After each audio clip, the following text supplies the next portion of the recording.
There we go. We are going. Ooh, yeah. Okay, maybe this new. I gotta, after we do our little first 10 with Greg here, which is certainly the plan. Maybe I will actually go and try and get a good start on the ranked season here. Get a good cushion going over the Evo weekend and everything. Should be. Let's not do Beatrix. Let's do this. There you go. All right. Let me grab. Also, let me make sure the mic is not deciding to troll me. It's not. That's good. Hello, FT10. How you doing? All right. Grab this.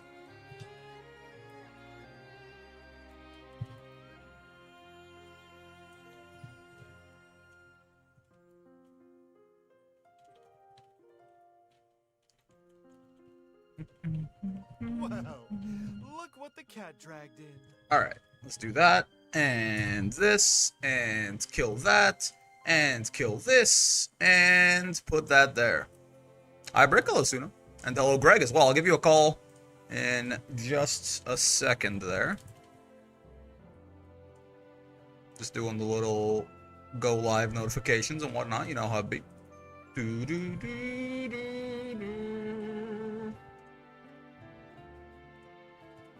Alrighty. Go for it. I'm sending out my tweet for it. Yep. I will, I'll give you a call right now, in fact.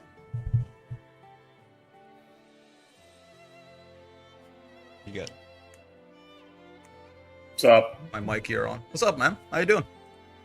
Let me meet you on the side stream. There we go. So I don't double hear you. I'm doing good. Oh, yeah. Yeah, I'm glad to hear it, man. I'm glad. Do you end up finishing the season in GM, or what happened? I got my top 3, actually. I never got the Supreme. Oh, yeah. But with Riazzo pushing it, it's like, why not? Let's go for top 3 if he's feeling it too. Right? So I got my top 2. I'll take it. That's nice, man. That's super GM. Super. It's nice that you only do it once and then you're good forever. You never gotta. I mean, unless you want on multiple characters, I guess. I'm on one trick when it comes to Anila, like gum grinding. I don't really feel it for the other characters. I feel that. The especially for like Anila climbing is relatively easy. There's a reason why I can keep like the GM symbol the entire season, right? I'm just sitting there. Yeah, is it just there's not a lot of people grinding on the sheep? Up until this season, actually, yeah. Like this season, the floor doubled because of like the influx of master players. Yeah. Similar thing with Ladiva too. Yeah, just everything inflated because of the master changes, right? I think there also were just a ton of like the player base just got bigger as well with the Galleon release a lot. But certainly, yeah, a lot of people also, a lot of new masters that trickled in.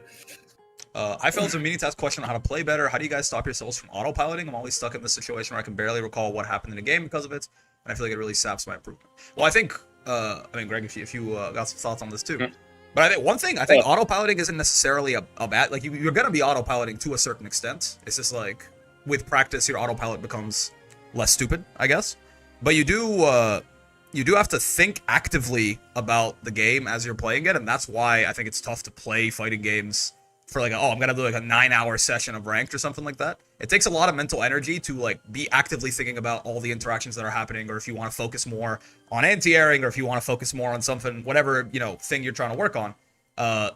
You have to force your brain to lock onto it, and that's gonna get tiring fast. So how to stop yourself from autopiloting is don't play for too long. But also, for example, while you're trying to focus on anti-airing, you're going to be autopiloting your combo routes. You're going to be autopiloting maybe like some offensive options or something like that. That's a natural part of playing the game, I think. So, I don't know if that's helpful for you, Brawler, but that's at least how I would view it.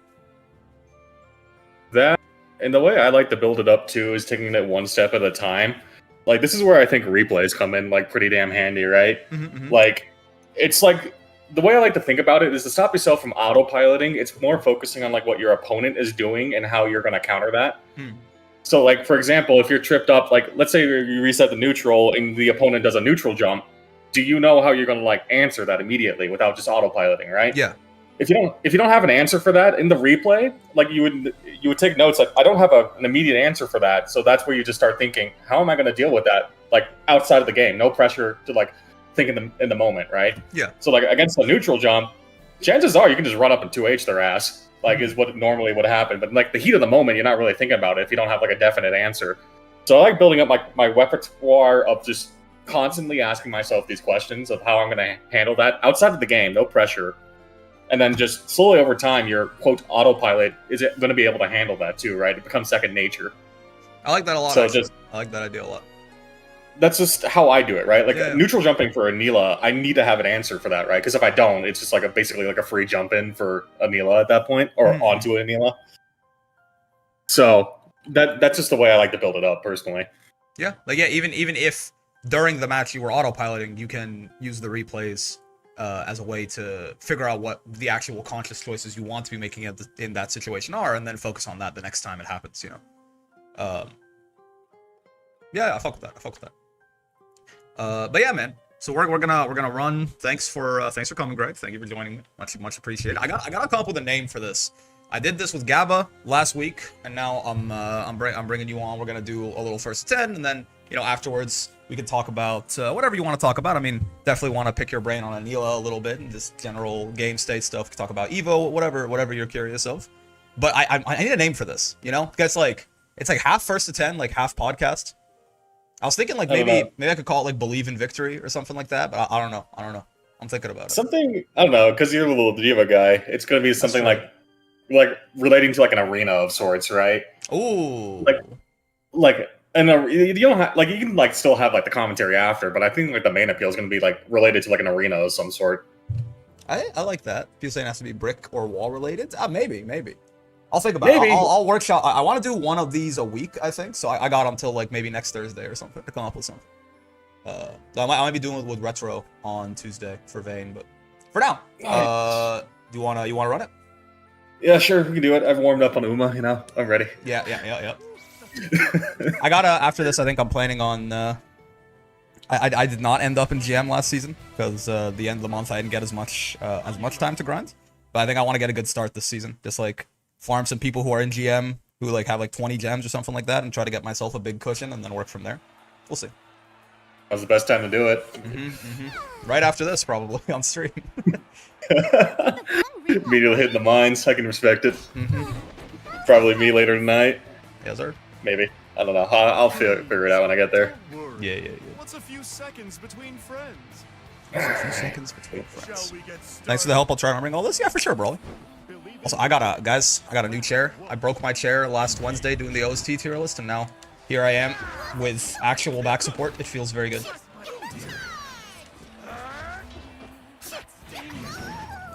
There. Yeah, no, this matchup, I'll tell you right now, is about to be very campy.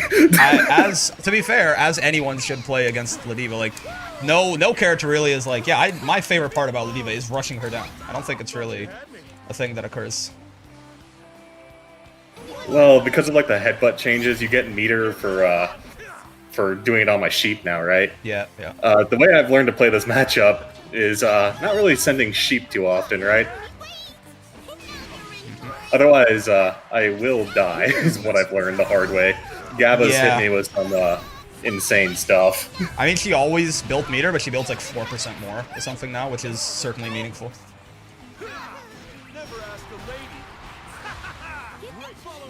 Oh, nice. Like, yeah, it's the headbutt changes. Like, I used to get away with just being able to throw the sheep, and like the headbutt wasn't too bad. But between that and like the 100-meter anti-projectile now, it's like I'm playing like a whip, or not whip zone, or like fairy with her whip, right? Yeah. Occasionally I'll get a sheep, right? But it's not my main go-to anymore. I believe that.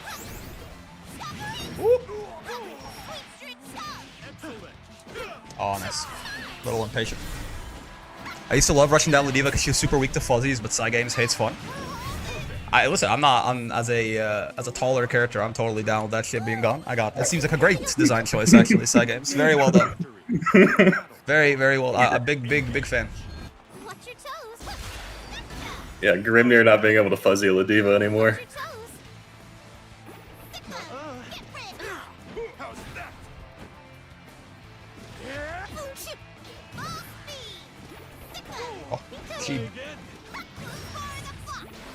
We just gotta... Oh, dang it.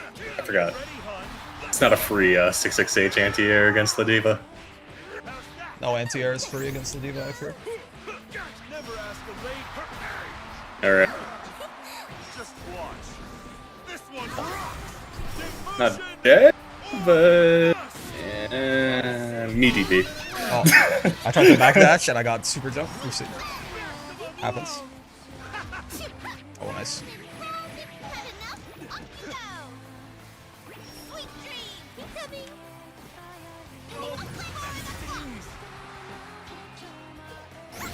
Oh, gotta be whiff punishing that probably instead of just dashing at you after. That is my stop the dash up button, yeah. Especially if I think my opponent's good at catching whiffing.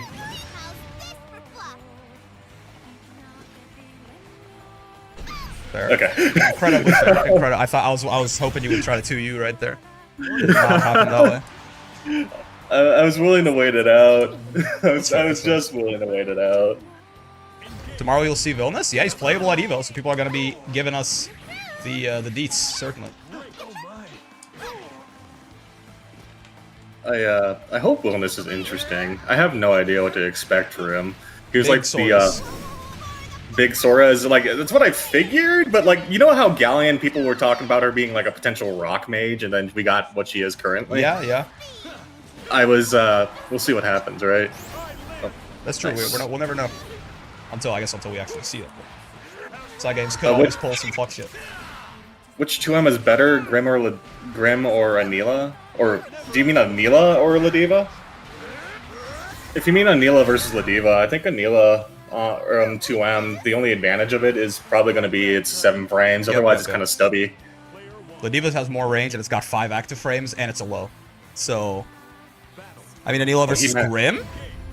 Oh, Anila's then. Yeah. Grim has that weird sour spot on it, right? There's no issue with that for Anila 2M. It's just kind of stubby. Like, it's only, like, literally it's only saving grace is that it's 7 frames. If it was 8 frames, I would never use the button, to be honest with you. Oh, wait. Combo. Don't go. No combo. Fair.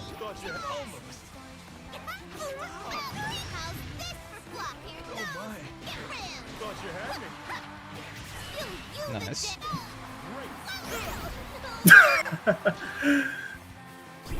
Oh, nice. I have to be willing to use it occasionally. Yeah, I can't be too afraid of the SVA, right? I've had some Ladivas like camp me out on it, so I've kind of gotten paranoid about it. But I have to be willing to like send it occasionally. Wellness is like in that one uni character. I can't say his name right, but that makes more sense. I use Grim's 2M just as a second jab, pretty much, right? I do like Anila's 2M overall. It's just there are better ones. It's not bad, I think. It's like middle of the pack, which is funny for Anila. I feel like Anila has some very weirdly strong buttons, like Far Light, and then some really bad buttons. Oh yeah. So like being middle of the pack is actually doesn't happen too often with her. Oh, I shouldn't have JU'd. Okay. But I'm DP. That's tough. I actually I wonder what the conversion was there on the end here. I have no idea. I was surprised the J. I forgot I can't be doing that.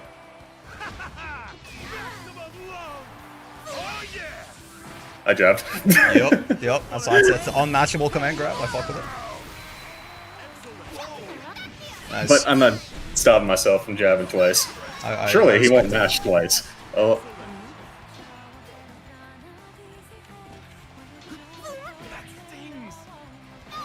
Oh, nice. Oh, he's not very strikes. Yeah. I was like, oh, 20. I didn't even have 25, so like either way. Oh, yeah, I think my best conversion would be like 5U. Does she not get a safe jump on her SBA? She does. It has to be Far Light in the safe jump, but let's be real. I'm not safe jumping into someone that can do a command grab, ever. Especially with the 100 meter up. Yeah, there's like literally, that Oki is just really bad for into Ladiva, ever. So like my Oki against Ladiva specifically is I'm always willing to take distance, right? Ladiva just wants to be in my face. So I'm basically, this matchup is me zoning almost, right? Yep. Is like my thought process. Ladiva gets in my face with anything, I'm forced to guess, right? Like that mash could have been frame trapped easily and I'd be dead, right? That's kind of just a guess at that point. But at this point, I don't really have to guess. This is kind of like Brick is forced to do something like a lariat, right? Mm-hmm. And if he doesn't, well, forever zone. Right. Dang it. Alright. My dude, Villness is probably like a plus frame dispenser with high damage, heavily struggles on defense, plays sort of gimmicky neutral. Comparison, think like a mix of Dudley, Chem City Wolves, and Slayer. I know they saw him, they posted that one picture of him punching Percy and everyone got Slayer PTSD, but we'll see if he is just fucking dandy stepping on motherfuckers.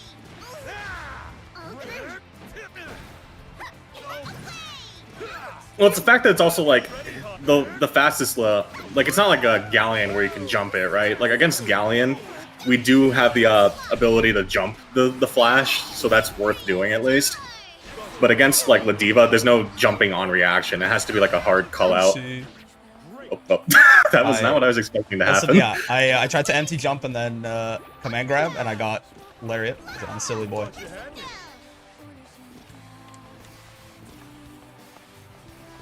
Oh, best move in the game. Oh, never mind. But I didn't hit the 2-1 for you. Oh, nope. Nice. I don't know if I have time to spot dodge. Yep. Case in point. That's why we this is why you don't save jump Ladiva. Yeah, exactly. I'm glad you did. Like immediately illustrating what Greg was talking about earlier. You're dead. Yeah. By the way. Yeah. That's why we don't save jump. Case in point. Like basically it was like a round throw. Perish, exactly. You can do it, but like you have to like save jump into immediate like jump again or backdash. It kind of defeats the purpose of the save jump in the first place. Oh, you bounced back a little further. Oh! Like this. Oh, nice.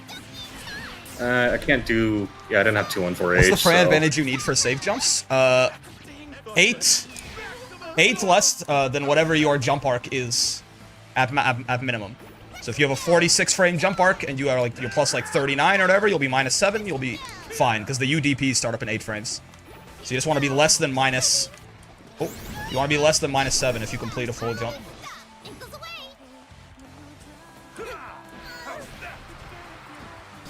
Nice. All is in fact vanity. I've been saying this. Oh, misinputted SPD saves my life. Nice. We fuck with it. Seen the Marvel Tokon beginner guide? I saw it was posted. I did not take a look at it. Oh! I want to be a funny guy. Nice. Minus frames into DP. He's a villain. I'm doing it because it's chip out too. I love that chip out. But it works the double-edged sword of like minus frame to DP, right? Yeah, this guy's a madman. He DPs on his minus, and it's like, nah, I just wanted to go for the chip out. Yeah. Okay.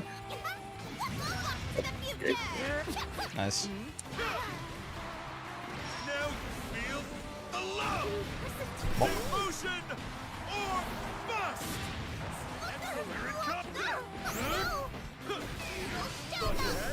When in doubt, me BC. Ah! My anti-air conversions. They're ass. I was curious if you'd do it twice, so yeah, we were like hard locked on it then. I am trying to be less ass about it. I should be headbutting these. I'm too fixated on something else. I'm too. Could you imagine what it might be? Oh.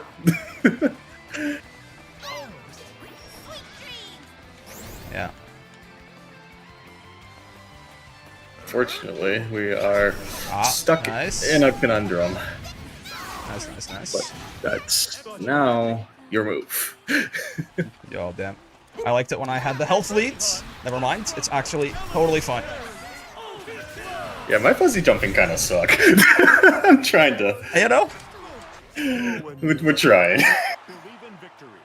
I love when characters have full screen supers and just do the mating dance of scheming and death. Yeah. Alright, let me actually start doing the counterplay, as it were. Yeah, it's like the counterplay makes this matchup more interesting than most would give credit. Like I know there's like a fuzzy mash timing on that, but I've never hit it. It's so awkward. On the headbutts? Yeah, like Gavin Rules like explained it, and I've seen like the theory behind it. Some people will sometimes like fuzzy DP on that if you get too predictable with the headbutts, and that's when I start usually ending my own life. Like it's like anytime you headbutt, they DP. Anytime you don't headbutt, they don't DP. And it's, like, what did I do wrong? It's not a skill I'm used to, I'll tell you that much. That's fair. Which character in this matchup has the advantage of? What do you mean the advantage of? The advantage of what? Advantage of, yeah, like... In general? I feel like if Anila... It's boring, but like if Anila plays this campy, I feel like it's probably not horrible for her. But also I can see there being like just a bit of a slight risk-reward problem here. Of like the extra health and the D.Va doing way more damage than Anila. Making it so that I only have to be right like twice and Greg has to be right like 8 times.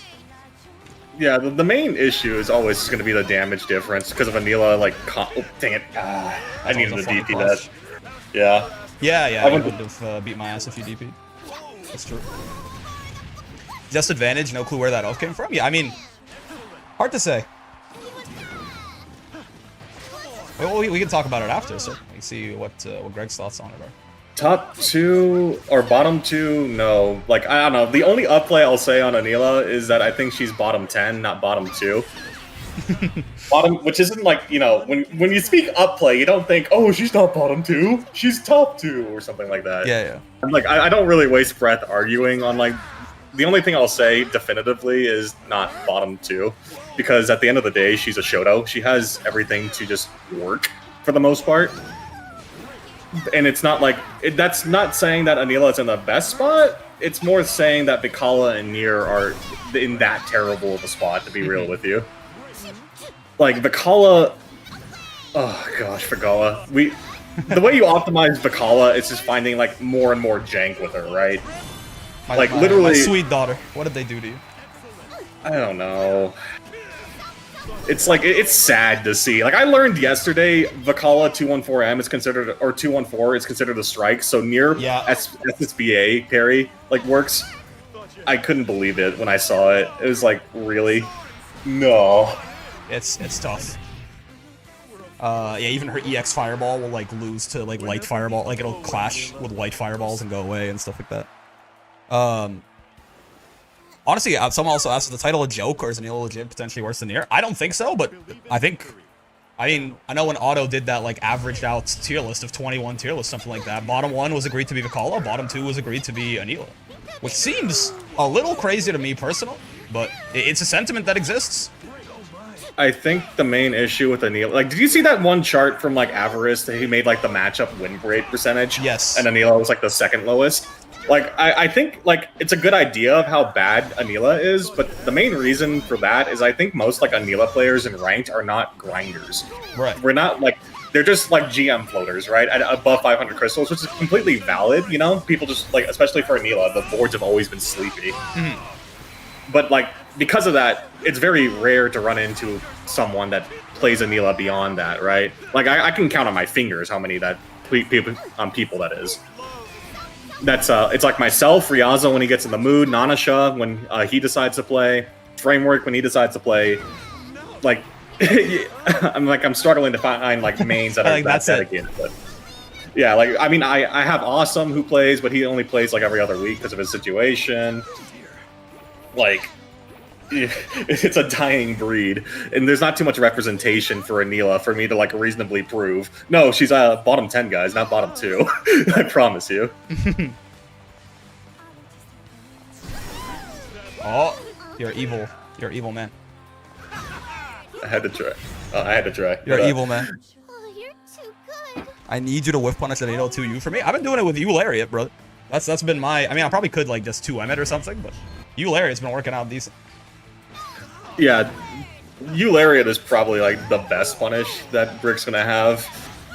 To be fair, I could also do 2M into Lariat, I guess, and then it functions essentially the same.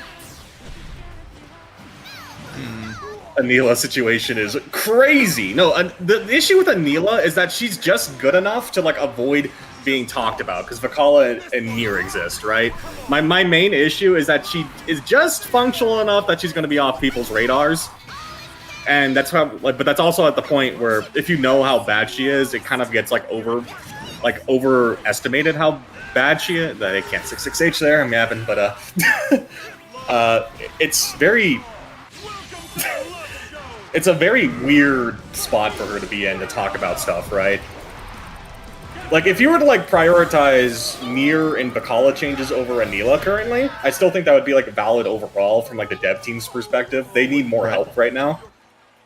But Anila's would probably, like, take that spot. Anila's okay, I guess. Anila's the second worst character versus Anila's okay, I guess. Like, my two main concerns with Anila. One, her damage potential is just awkward at times. Like, just very low for some of these conversions. I had, like, a little beef, like, a little more on these, like, random stray conversions that I get. And then, like, 214H, just not connecting fully all the time, is still, like, an issue. And it becomes really annoying when you're playing the right range for Anila at the tip of her, like, FM sort of thing, right? 2U FM sort of range. But you can't convert consistently, meterless, consistently. Like, on counter hit, it'll work, but non-counter hit, that's the big thing that I was like, I want Anila's far L and her far M and her far H. I want all of those buttons to convert into 214H all the time, no matter where you hit them from, no matter if it's counter hit. It just feels like they buffed it a little bit and they didn't go all the way, and I don't know why. It's literally 1 frame difference. If they gave her 1 more frame, like, faster, we wouldn't have this issue, right? I don't know why they hesitated to give us that frame. And they gave us a compensation nerf of, like, basically being able to be CM'd by, like, the entire cast now. Which, you didn't use that move to, like, get in their face in the first place. Maybe 214L, right?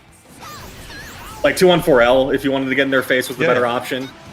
Just, it's a very awkward... It's a very awkward nerf that they gave for a perceived no good reason. What made you choose Anila over any of the other Shotos? She got buffed, and I decided to try her. I wanted to call you out with the job. I'm not gonna lie, I completely fucked it, but sometimes there's no justice in the world. I air teched and you like came in for the high-low. I looked at chat for a second. I got overhead and I was like, oh fuck, and then you jumped away with the jam. That's tough. What I get. That's what I get. That's why I love this. Like maybe I'll start singing a different tune as I fight like more like strong players like you and Gava and stuff like that. But like one of the reasons I love Diva, it feels like I just make mistakes. I just make more mistakes than any other character, and it works out, you know? Sometimes kind of just like it works out because you have the damage and then the health to tank it. It's kind of like how Vatsaraga does it with his 18k. Exactly. Like, you want to talk about dealing with like tanks. Oh my gosh, like current Vatsaraga, it feels like I'm like chipping at him for like nothing, even when I do like my best combos. I don't know, I'm autopiloting. You know? He do be. I appreciate the app, and it's nice to have a fellow yapper on here. I like talking. Right there with you. Blue screen. Whoa! To be spot dodging that circle. That's on me. I have to do a check when it looks like you're locking in on a certain action. I like doing that little check on people. I'm a little fixated on 2U. It's true. Yup, that's fair. That's my bad. That's on me. No, that's on me. For sure. Oh, not quite. Oh, I didn't spot dodge in time. Yep, there's my old man. I'm claiming my old man card against this U lariat. But that's fine. But I'm gonna... Bonk. Oh my god. What? Huh? What did you... Huh? What is your... I mean, they gave it extra they gave it extra invuln. The armor saved you. Yeah, they gave it the invuln until the end now. Look at that.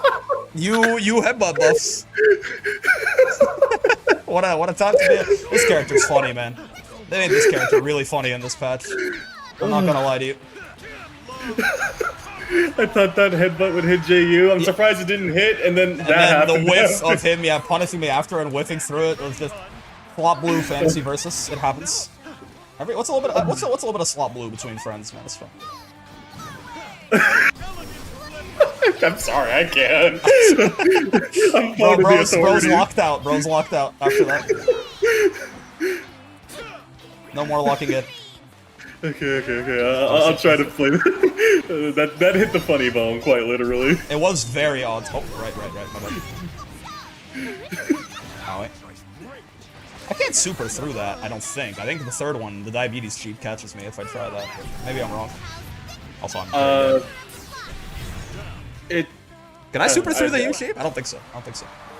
You should be able to. It's been done to me. It's just... Oh, yeah? Like, I don't know. It's one of those weird ones. I've tried to test. I don't know the consistency of it because I don't play Ladiva enough. My main concern is being far away enough that I can, like, recover in time is my thought process behind it. But... I didn't... Oh, right. It's only -6. Yeah. You didn't get the Beatrix tree.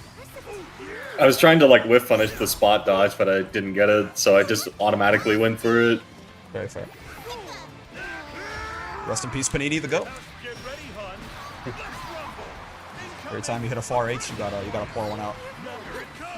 I can't become complaining about cross-up hitboxes, though, personally. The amount of times I've robbed people with my 2H because of, like, the shotgun behind me. Oh, yeah. Because they took like, a swing on me. Like, if you don't swing, it doesn't happen, but, like, you know, people are gonna swing, right? I fuck with Anila's 2H a lot, man. That is a... Ooh, that button is good, man. I don't know. I feel like we get too caught up on its downsides at times about, like, how it can be crossed, but, like, it's so good. Like, it catches, like, Ladiva stuff where you're forced to play the anti-air game, or the anti-air game different. Sandy JU gets caught by it. Yep. It's gigantic. It's, like, it's huge. And it hits so... I hit a... Anila is the only character that I've hit an install Vera. She was, like, doing her little backflips in the thing, and it reaches so far out in front of her, it just straight up poked her ass out of it. Do you deal with, like, my current favorite thing for that 2H? You know how Cags love doing, like, their jump into blue trap, right? Yep. I've caught Cags jumping at me to try and air stall bait it, and I've still swiped them with my 2H. Like, it's very, very good. 66H anti-air. Yeah, like, 66H anti-air for Anila normally is pretty damn good, too, right? It's just this matchup. I get punished for it, and I'm autopiloting yapping. Sorry. Yeah, no, Dusty's a Ladiva. I think he's pogging up about the... I mean, the counter hit on 66H in the air for Ladiva is really funny. It sends them all the way to the wall, like, no matter where they are. That's fucked up. Maybe 2H sucks. It missed there. True. Anila 2H bottom one. Anila bottom one character. Yeah, it missed. GG's.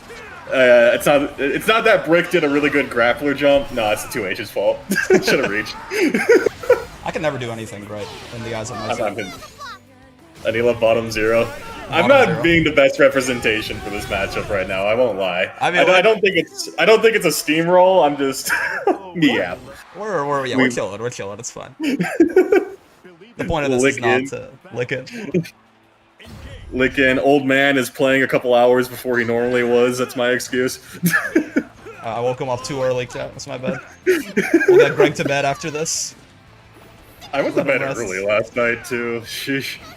Oh my god, I love that button. God, Ladiva JM is such a stupid... It doesn't look like a Sandy JU type button, but I swear to god it is. It basically works like one. Like, I can snipe it occasionally, too, but, like, between that and, like, the Beatrix boot as well, like, they end up sniping it as well. It's like, there's like these small interactions you don't think about till you see it. It's like, okay, yeah, that's a little rough. Oh yeah. It's time to crouch in neutral all day to stop Lariat. Yeah, I got you. Crouch all day. Well, nice. Thank you, Dusty. Ladiva double blade. I fuck with it. Yeah, I'm crouching so I don't get Lariated, right? But now the Ladiva gets to play the video game. Unfortunately. Me when all my best pokes are standing pokes. The Lariat hits me if I stand. Oh, nice. That guy exists, though. Oh!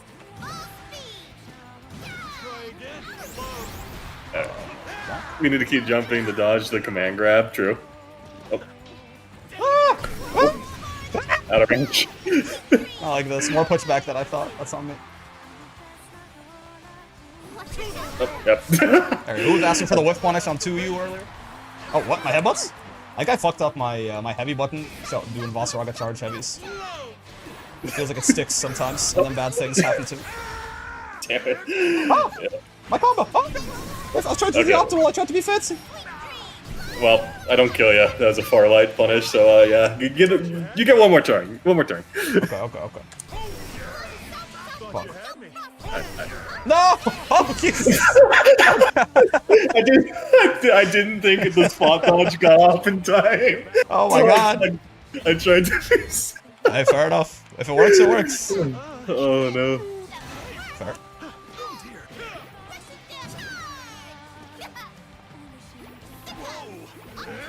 Amazing. Oh god, double amazing. Amazing. Ooh, amazing. Bakshin. Oh. Come with me, Anila. You thought this song was too amazing. I'm taking my BC. Get me out of that corner. That's fair.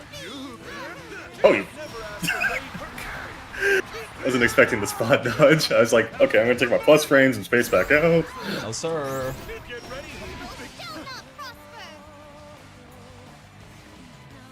Does he want the 2U, chat? Do you think so?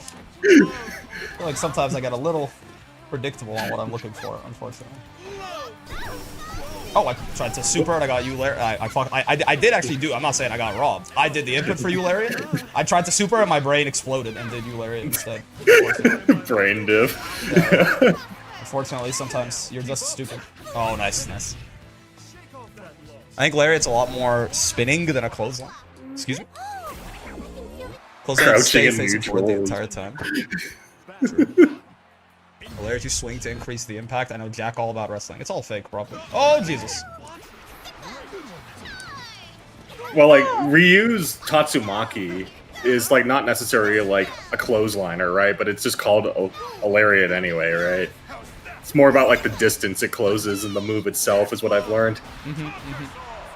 Grand Blue's all fake. This isn't real? Oh! Sheep. That's Sheep not a aren't 360. real? Wait, sheep aren't real. I think I've seen some sheep before. I don't know. Apparently they're fake as hell. My bad. That's on me. Think about all the stuff we call fireballs. That's very fair. Yeah, sheep fire. Ow. I don't got lariats. Maybe I could have H-lariated, but I don't think I hit it quite easy enough. Ah! How's this always happen? Also lazy, thank you very much for the raids. If at first you don't succeed, take that as a lesson, Chuck. Certainly. Try again. Never give up on your dreams. There's definitely some sort of karma seeing Anila get 666H. It is fun, isn't it? The move is evil. Ah! You know what? There you go. We got one eventually. Only one, though. I'm out of sheep. I'm defang. Wow. I have to channel my inner Iago when I play this matchup now. Oh, this man. Keep off me, and I'm zoning. That name strikes fear into my heart. Did this work? I've been lied to. I guess I have to do it earlier, maybe? Earlier and closer is before the sheep spread out too much. Yeah, I was willing to do it because, like, at that point, it outpaces your projectile invul and you just get slapped for it, right? I see. If you do it early enough, especially when they're bunched up, it'll just chop through it. That's the diff. That makes sense. That makes sense to me. Like, it's still definitely doable if you are, like, fast enough. So it's still a kind of a gamble, but it's like the risk reward behind it. Oh, look at these. And that's the that's the other thing I can do for headbutts too. It's not easy, especially if you do like the H headbutt to counter that, but like it's a nice option to have. And what I was hoping to do is 214M hop off for Anila into, if you're looking for that as well, is another interesting conversion that I can get. Very surprised I'm not dead there. Oh, speaking of the devil. I was looking to preempt jump. Very fair. I was just I wanted to make sure that you just didn't do it on wake up, so I did the JH to make sure you blocked. But you put it in my mind to do the jump on to bait the super reaction, and now I'm trying a little too hard to hit it. Not like this. Say it ain't so, man. Anila infinites? And my Ramble? If you block out the 30 frame move and like let me be +2 every time, yeah, it's infinite, you know. I'll take those. Broken ass top 1 character. Broken ass top 1 2H, you know. True. Like at that range, one sheep, yeah, I'm dead. Or not dead, but I'm not sure if there's a range where one sheep will ever be a good idea, personally. I just like it's kind of like how Siegfried will try to camp me out at 100 meter too. To be honest with you, I'm willing to just pay the tax in that sense because like I'll be down a BC, sure, but I have such like a big health lead, I'm willing to play it. That's fair. That's fair. I like the idea of like taking the BC down, but I understand the vision, certainly. It's the way I've learned to approach these matchups. Like it's more of like a Siegfried idea that I've started to try apply to Ladip. I don't know why I farlighted at that distance, but it's worth applying. It's like if I'm gonna pay the tax, I'm just gonna pay the tax. That's fair. So there, I probably could have supered, I think. Yeah, like especially since you got me locked in the corner, that was like your ideal distance. You would have. What's that? Ah, he delayed that enough to work. Whoa. I'm the world's greatest, I think. I'm surprised it didn't catch you. That was, I mean, that's gotta be, that does not have a lot of invuln on it, that super. I must have done that nearly perfectly. What is goated, I fear. Be more open-minded about Vern today? About what Catalina was doing to him? I don't think I ever want to be open-minded about that. Oh. That's punishment, but I'm bad. Yeah, you see that was a far light like I had it off a far light max distance, right? Yep, How I was talking. And it didn't connect. Like I played my correct spacing, still didn't get the conversion. That's the it's Anila, baby. Punished. Ow, ow. That would have worked on any. Yeah, that wasn't like a Anila specific. That was just break had the timing because that's an 8-framer. I know Anila has slow DPs. What are your DPs? 8 frames at least. Yeah, yeah. That's I guess her it's a matter of like low amount of active frames on her DP, so I was able to invuln it out. But... It's also just one hit, so it's not like I can get lucky. It's like if you manage to like avoid that one hit, basically. Yeah, yeah, yeah. Anything that thing that happens to Greg is because Anila is bad. Very true. It's not True like, and real. It's not because Greg messed up, no, Anila. True and real. True and real, yeah. True and real. Yeah, Greg got grabbed, Anila's fault. Greg mashed on after 2U, Anila's fault. Very true, very true. No, buff my character, side game. What are we doing here? Oh, ow. See No, you're Chad. not dead. I know, Oh, but I like... didn't have butts. No. I mean, okay, you weren't dead anyways. Probably okay. It's Me, you, fine. DP. Me, you, DP, I think. You wouldn't. I drunk enough time. Nope, I didn't. You wouldn't. Safe up. Greg's drunk. Anila's fault. It could be because Brick is the world's greatest. No, anything good that happens to Brick is because Oliva's broken. that's the Am I washed? the corollary to this rule. Am I washed? No. Oh, I'm blaming Chad for that one. I gotta try to hit someone with the content button once a set. That's True, the true, rules. true. Otherwise, you know, what am I doing if I'm not trying to make content? Playing a video game for fun? You sound like a weird guy, man. You sound like a weird guy. New person. Oh shit. I'm doing the bad stuff instead of the good stuff, man. Ow, ow. I know that's like giga negative, but I feel like I'm never gonna catch it with anything with fire or light. You could, it's like minus 19. You could definitely like far H. Like just far H it, yeah. You could 668, yeah, but it's not counter hit is the problem. Yeah. 668. Damn it. I never bait the DPs when the DPs actually happen. I only bait the DPs when the DPs don't happen. How is this fair? Fair. Where's the 2U, man? Where's the 2U? Oh. Doesn't exist. Oh wait, I was close enough to corner. Nah. Chip out. I tried to slow. I tried to swap dodge. My brain was too slow. Unfortunate. I mean, the right idea, unfortunate execution. I know that feeling. It's like, I know I should be spot dodging that U lariat, but my brain knows, but my body does not want to listen. It's like, ooh, free BC point. Ow. Ah. Oh, that's actually okay. Okay, I thought he actually gets okay on that. It's my bad. I disrespected it. Yeah, I get 6XL at least. I think it's like 6XL or maybe. It didn't whiff. All right. Actually, I have a devious question about. Oh, that was a preemptive brave counter, and he did not hit me. I have a devious question about that +2 situation. Two on frame? No, I'll say, yeah, Because you far end there, I was like, would 2U have beat it? No, 2U's 7 frames. Yeah, far medium, my 9 frame turns to 7 frames. It catches jumps as well. It's very nefarious.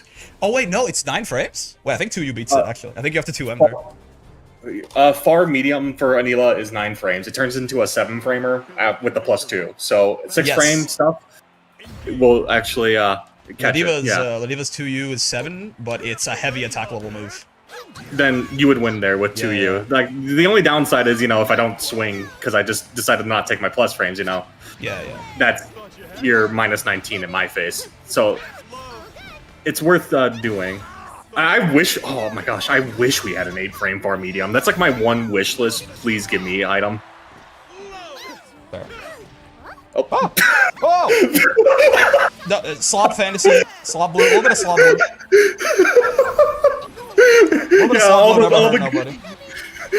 All the good players are in Evo. We got the Onks at home. That's right. This is Graham Blue. We got slob blue at home. Don't worry about it, man. Don't even. This is GM level gameplay right here, fellas. Oh. Yeah, 2 people that got GM real fast. No worries. We did it. Okay. All right, sir. How would you like to guess for game? Ah, he UDP. He UDP, the bastard. This stuff you'll see Tasses do when they mess around. Classic run-up DP. To be fair, Brawler, he was at chip point, was my thought process, and DP for, like, winning out chip. Yeah, you can forage there for sure. Yeah, like, winning out chip out scenarios with DP is reasonable. Ow. Yeah. Becomes a lot more reasonable to do when it's gonna just kill them even if they block it, because they have to hard call out spot dodge, and that, you know, comes with its own set of risks, certainly. Ow. I'm gonna get, like, reverse 8-0. What's happening here? I'm dying. Owie. You see, this is just the usual Greg kind of, like, set. He locked in. Like, I tossed, like, my first couple rounds, and then it's like, oh, wait, I have you downloaded. Let's see what we can do now. Fuck, he locked in. This is the most anime thing I'll ever admit to doing in that download. Like, if you've ever watched Prince of Tennis, I don't know, it's like one of those weird, like, anime series, like, people haven't watched. It's like, I've heard all good things about it. People love it, the ones who have watched it. I love it, yeah. It's like, there's just that one dude who just, like, takes notes about his opponent and just turns it around at the last second. Oh. I love that guy. You aspire to be that guy. You are that guy. True. In many ways. That guy. I've forgotten his name, but my hero is that guy. Oh shit! That doesn't work, man. It never works. At that distance, I have to unfortunately say it's like you gotta feel at the distance. Yeah. So like the last time I was too far, that time I was too close. You know, Greg downloaded you when he smirks and pushes his glasses up. Fuck no. Not like this. Oh, nice. Right, it's not old. Ah! Tried to super jump it. I did not super jump it. This just the lenses flash with the light. Not the lenses. All according to Keikaku, Jet. Catalina touch him? Oh no.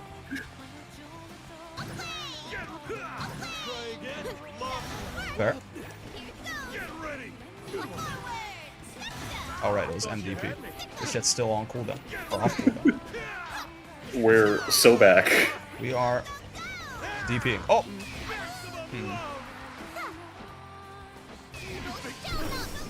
You know, I'll believe in fluff. Seems like a good idea. Seems like a reasonable thing to do. Goodbye, chat. Bonk. I wasn't expecting the 12th jump. You know, become unconditionable. Become ungovernable. You delayed 2L after blocking for 2.81 nanoseconds. Exactly according to my calculations.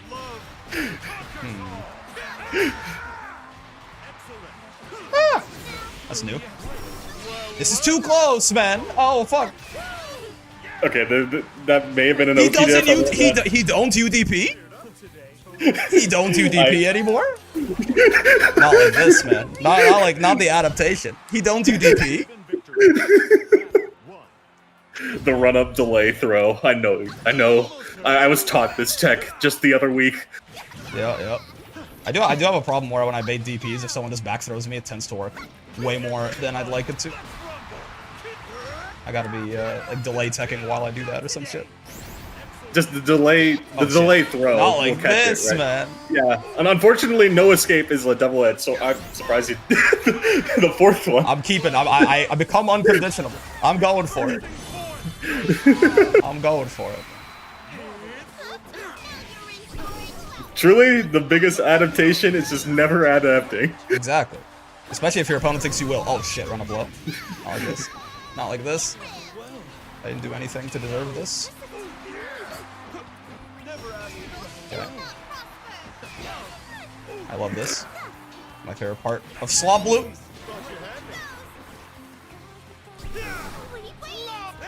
I love my safe on block little guy. To be honest, I thought I outspaced it, so I was looking to whiff punish and like end the round. Very and then fair. like it tapped me. Nice.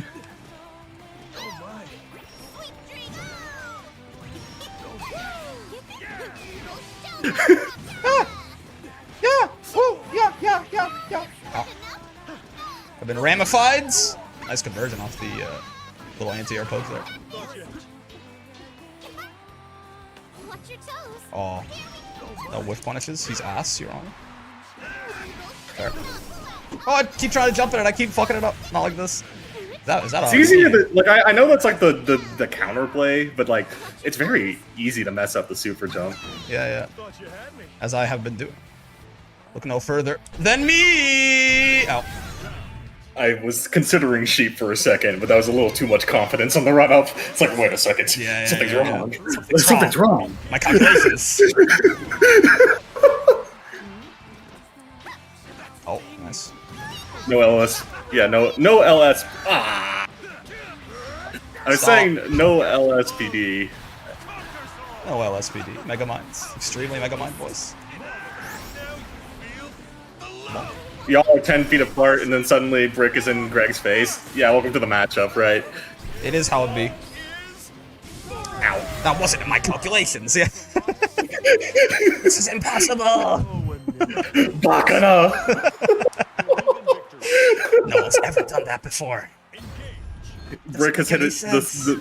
We've hit the second boss phase. Oh god. I'm low on I'm not HP gonna- though, you might just... Uh-oh. You might just kill me before I can do my second phase super attack. To the corner. What am I doing, man? Oh god. I don't know, but I'm being forced to use a BC for my combo. Wait a second. Maybe it was all a bait. Fuck. Never mind. Maybe it wasn't a bait and I'm just ass. Is this the spacing? No, it isn't. He will never know the spacing, actually, as it turns out. That's the secret part they don't tell you.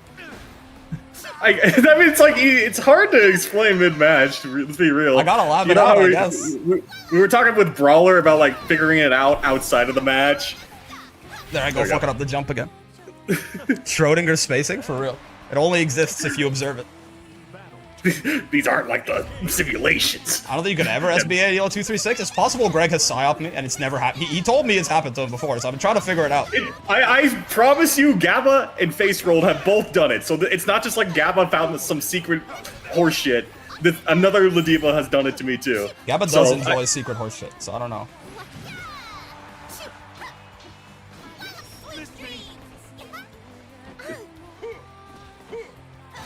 Oh, he DPs the thing. You know what? Why even SBA? We can just do shit like that. Oh, it's not quite what I was looking for. Oh no, he DP. I see you, Anila. Ah! Goes away. Ow. I'd like to get us back to the point. Ah!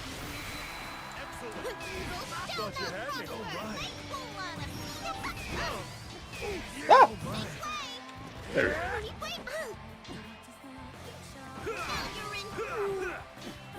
Oh. Uh-oh. That doesn't fucking convert, man. Oh, that doesn't convert either. I hate it here. I hate it here. I hate it here, man. Local man does not know his combos.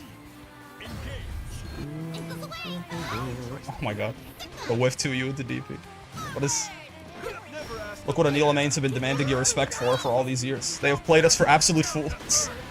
Guys, slot blue is over. No, I'm still hitting the whiff to you in the DP because we're taking it as a free run up. Yeah, I don't know where you... I don't know what stream you're watching that the slot blue is over. we've just hit the next layer of slop. That's what it comes down Layer to. 2 slot blue? Not like this. Not the slot blue adaptation.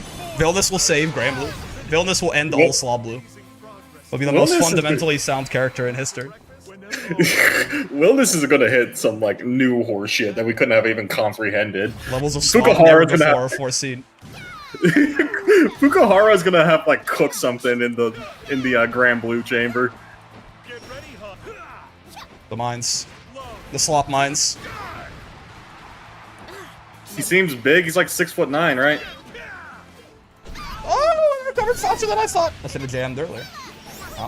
2M recovery is, yeah, decently fast. Where if you try to, like, preempt jump like that. Oh, nice. I don't got motion like that. I don't got anything. Oh, jeez. When in doubt, we're stopping that momentum. Very fair. Okay. We take not getting punished. Oh. I don't like when I get punished, though. I liked it better when I didn't get punished. Greg's slopulations are only growing in Delta. So true. The slopulations is crazy. Oh, ah! Never mind. It's actually...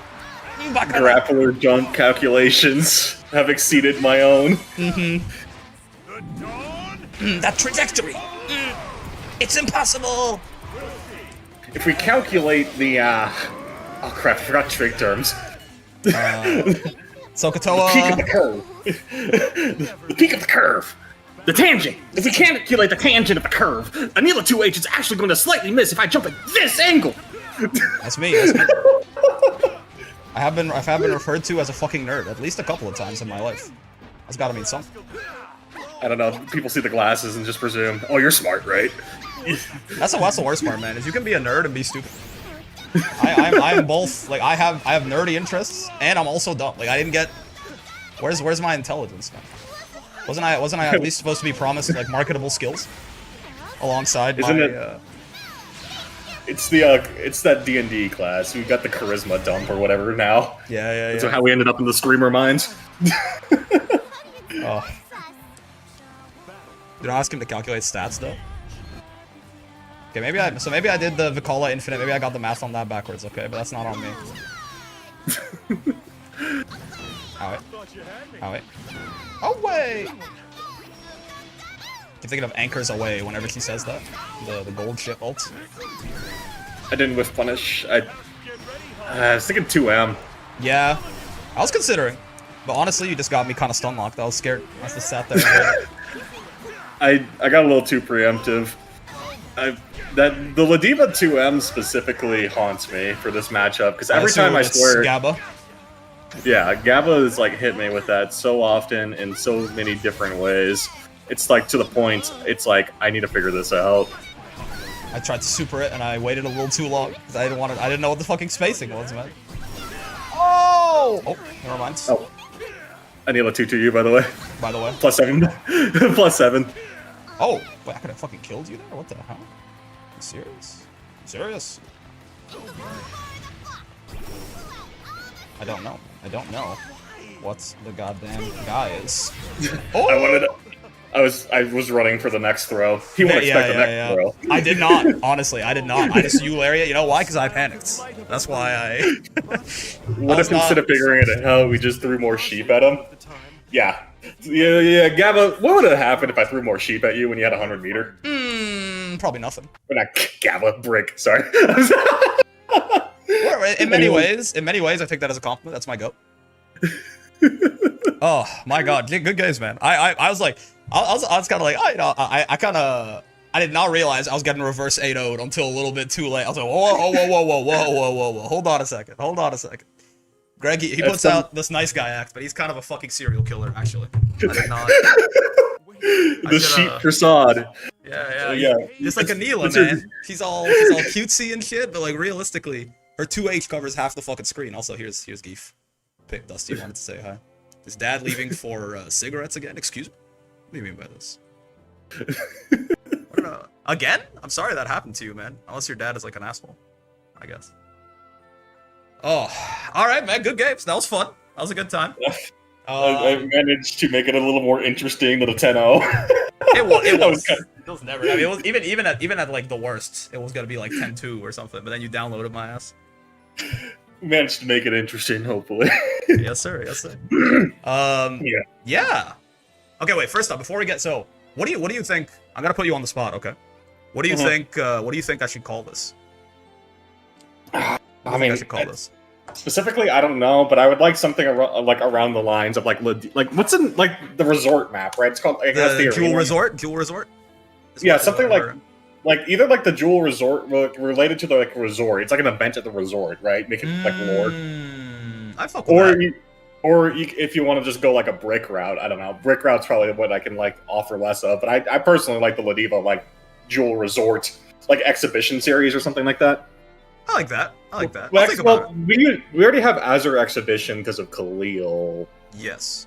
Jewel Resort, Fisticuffs, Duelist Court. An exhibition match. So yeah, thank you, Targar. That's a good one. You can tell who's the sheep player in here. An exhibition match. An exhibition. The Anilas are very creative.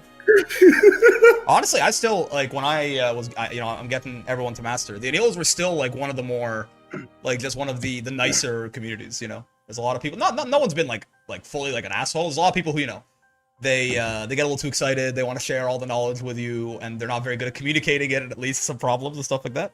The Anilas were pretty nice. I got nothing against Anilas.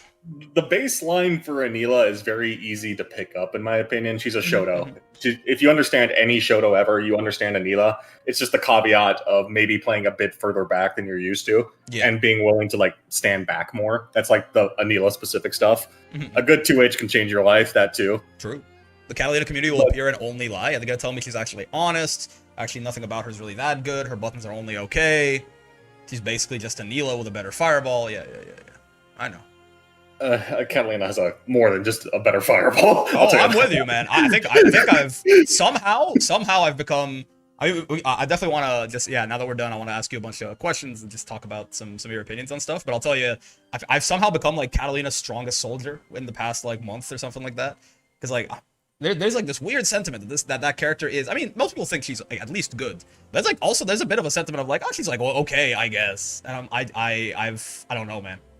Relative, I mean, compared to like the peaks of this game, I guess okay, but like if you're in the slums like us, where we're like playing these bottom 10 characters, it's like I don't even know. I think Catalina might be the peaks of this game, man. Maybe I'm crazy. We can like if Percival wasn't so insanely strong right now. Like I feel like it's just the issue of Percival's not seeing too much representation because he's strong, but it requires like dedication to him versus like peak Catalina, peak Belial, peak Lucilius. He didn't really have to try too hard to like navigate with them, right? Like the Catalina like onslaught. Like I remember in ranked mode, there was like a 20% chance of always running into like a Belial, Lucilius, or Catalina, right? Yes. During their PK days, and then went to like Versusia and Beatrix. Yeah. Like this game's like pattern is always going to like go towards strong and easy, and that's like kind of like the baseline. So if you don't have anything that's strong or easy, it's kind of hard to say like I don't know, people get like a little wishy-washy. It's like, oh, she's okay, but she doesn't have the same strengths. It's like so Catalina barely even got fucking nerfed, man. Like she lost a lot of corner carry, but she went from like 150% of the screen corner carry to like 95% of the screen corner carry. In reality, she lost 5% and her U fireball's a little bit more minus. I think Catalina is still basically peak Catalina. I feel like she barely got touched, and everyone went, she like, I don't know, she drops like a tier and a half. But I want to, we can talk about that later. I want to talk, cats aren't winning tournaments, are they? That means no nerfs. Yes, my favorite argument always. When was the last time Grimnir won anything, man? If you can say. And Grimnir is actually a balanced mid tier, as it turns out. Unless Zane wins something right now, balanced as fuck. Yeah, balanced ass mid tier. But I want to ask you about Anila, because I think that's the most interesting thing to get into first. So you say like you don't think Anila is like bottom 2, but yeah, obviously she's not in like a great spot. I don't think I cape for Anila pretty hard in here, but I don't think that Anila's like super strong, guys. Actually, I think we should nerf her. But like, give me, I know you kind of went over already, but if you like, what is good about Anila right now, what is bad about Anila right now, and like if you would want any changes for her, like within reason. Like I think, you know, if you wanted to make Anila like a strong character, what do you think that would, you know, what's that gonna take? Yeah, one at a time. I'll start with what I think is strong. The main reason why I stuck with her in the first place is her far light. Her far light is, I'll die on this hill. This is the hill I'll die on. Yeah. Best far light in the game, 100%. That I will die on this hill because it's used defensively. It is insane as a defensive fuzzy match. Like when people talk about far light, they talk about the offensive properties. Right. Oh, Catalina and Percy can poke you out. No. Anila Farlight doesn't have the issue of being ducked under because she's so short. So there's not a spacing that you can duck under it and whip. It's like you have to be like if she is at tipper range, it will hit. Right. It's not like Catalina or Percival where you can go under it at the tipper, so its effective range is a little lower than you think. Yeah. It will hit every time. I did not think about that. Normal. So in terms of like not whiffing. Like, that is the only time I've ever seen a far light whiffed in this game, or whiff punished in the game. It's because they got ducked and immediately got owned, right? Right. Anila does not get ducked. So as a defensive, like, if you don't have, like, a good way to open up a character like Anila, like, the Sandathon matchup, I learned the funny way. Interacting with Anila Farlight is very, very silly. Because, like, as a fuzzy mash, if you don't consistently call it out, you're going to get spaced out by Anila every time. Right. If you're like, if it's like a Shoto v Shoto sort of matchup, right? If you're a rush down, there's a chance you can just like rush her down or easily frame trap like 6 or Lance, basically.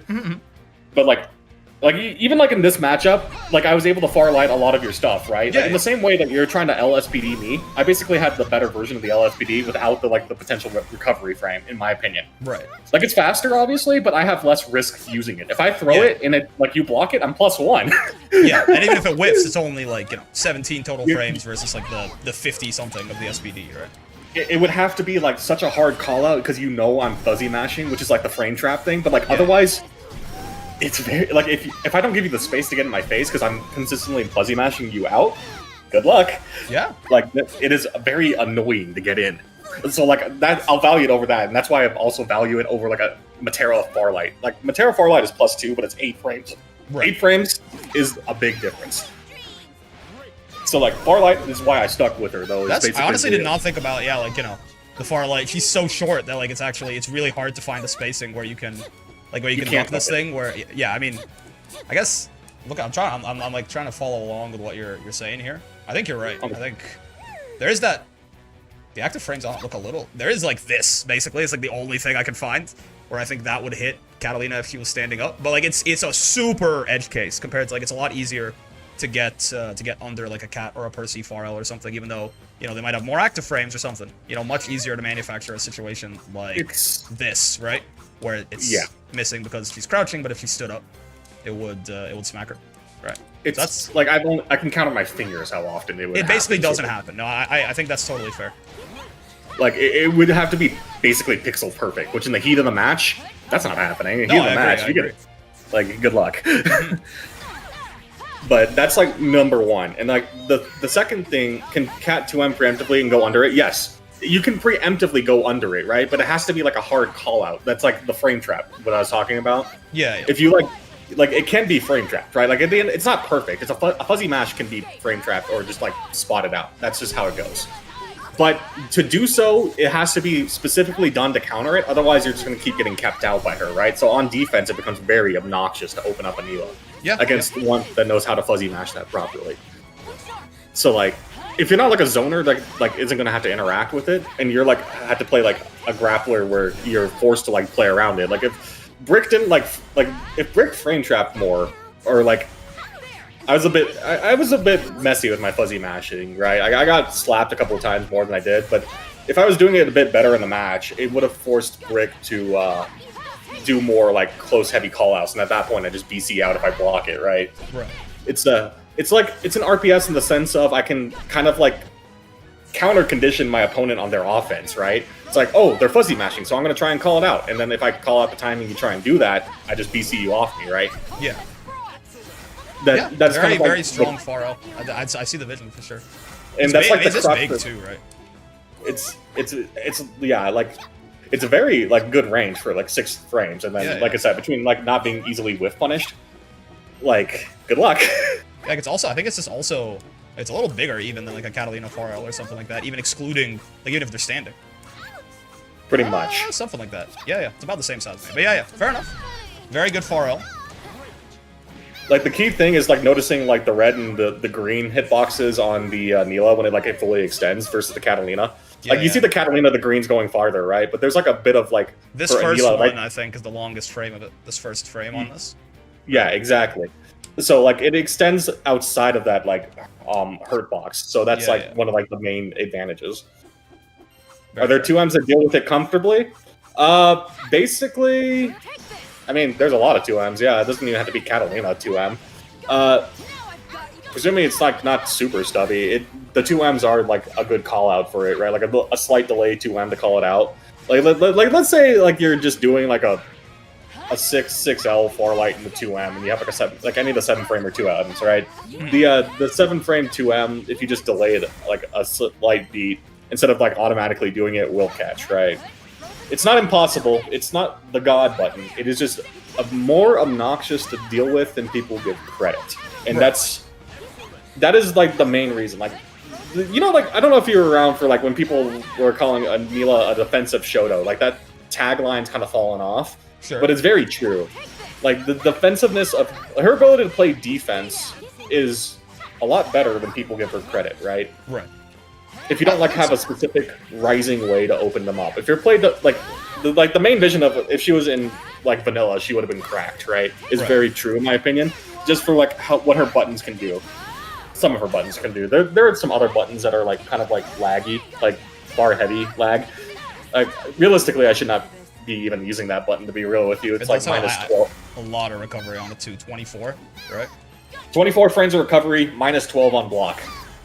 Realistically, I should not really be using that button. I just have a bad habit with it, I'll be real with you. Fair. Like, most points that you can do far heavy, you might as well just do let a 668 rip sort of thing, right? Why not? But I think defensive, like, I mean, I think you could qualify a lot of, like, sort of, because a lot of the better Shotos, even besides like Gran or something like that, they are basically, or maybe Siegfried too, they are good because they have big buttons with lots of active frames. I think a lot of them end up falling into that more defensive kind of playstyle, right? It's like they'll like put a stop sign in your way, and then when it hits you, they'll send you to hell with their conversions. Like, I think Cat and Percy both kind of do this too, right? Yeah, they do it better, and that's what I would say is the current issue with Anila. We've traded range for less active frames and more recovery frames, and I don't know if that trade-off is really worth it in the grand scheme of things. Like, compared to, like, you know, we're slower, we have less active frames, more recovery frames. Like, if you told me if I had a choice between Anila far medium or Catalina far medium, give me a Catalina far medium. Oh, I mean, okay, yeah. Anila's far L is really good. Anila's far M, you know, it's not bad. It's 5 active frames, right? It's decently big. But like this button is silly, man. Why is this button 8 frames?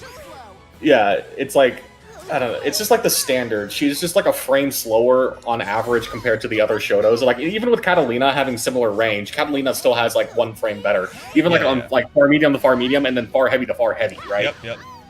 Just 9 frames versus 10 at that point. Like, and then like similar range, and like, and honestly, meterless, she gets it like every time, even like on she should get like 2-on-4 conversions off a meterless hit, right? Or non-counter hit rather. Sorry. You're talking about Catalina?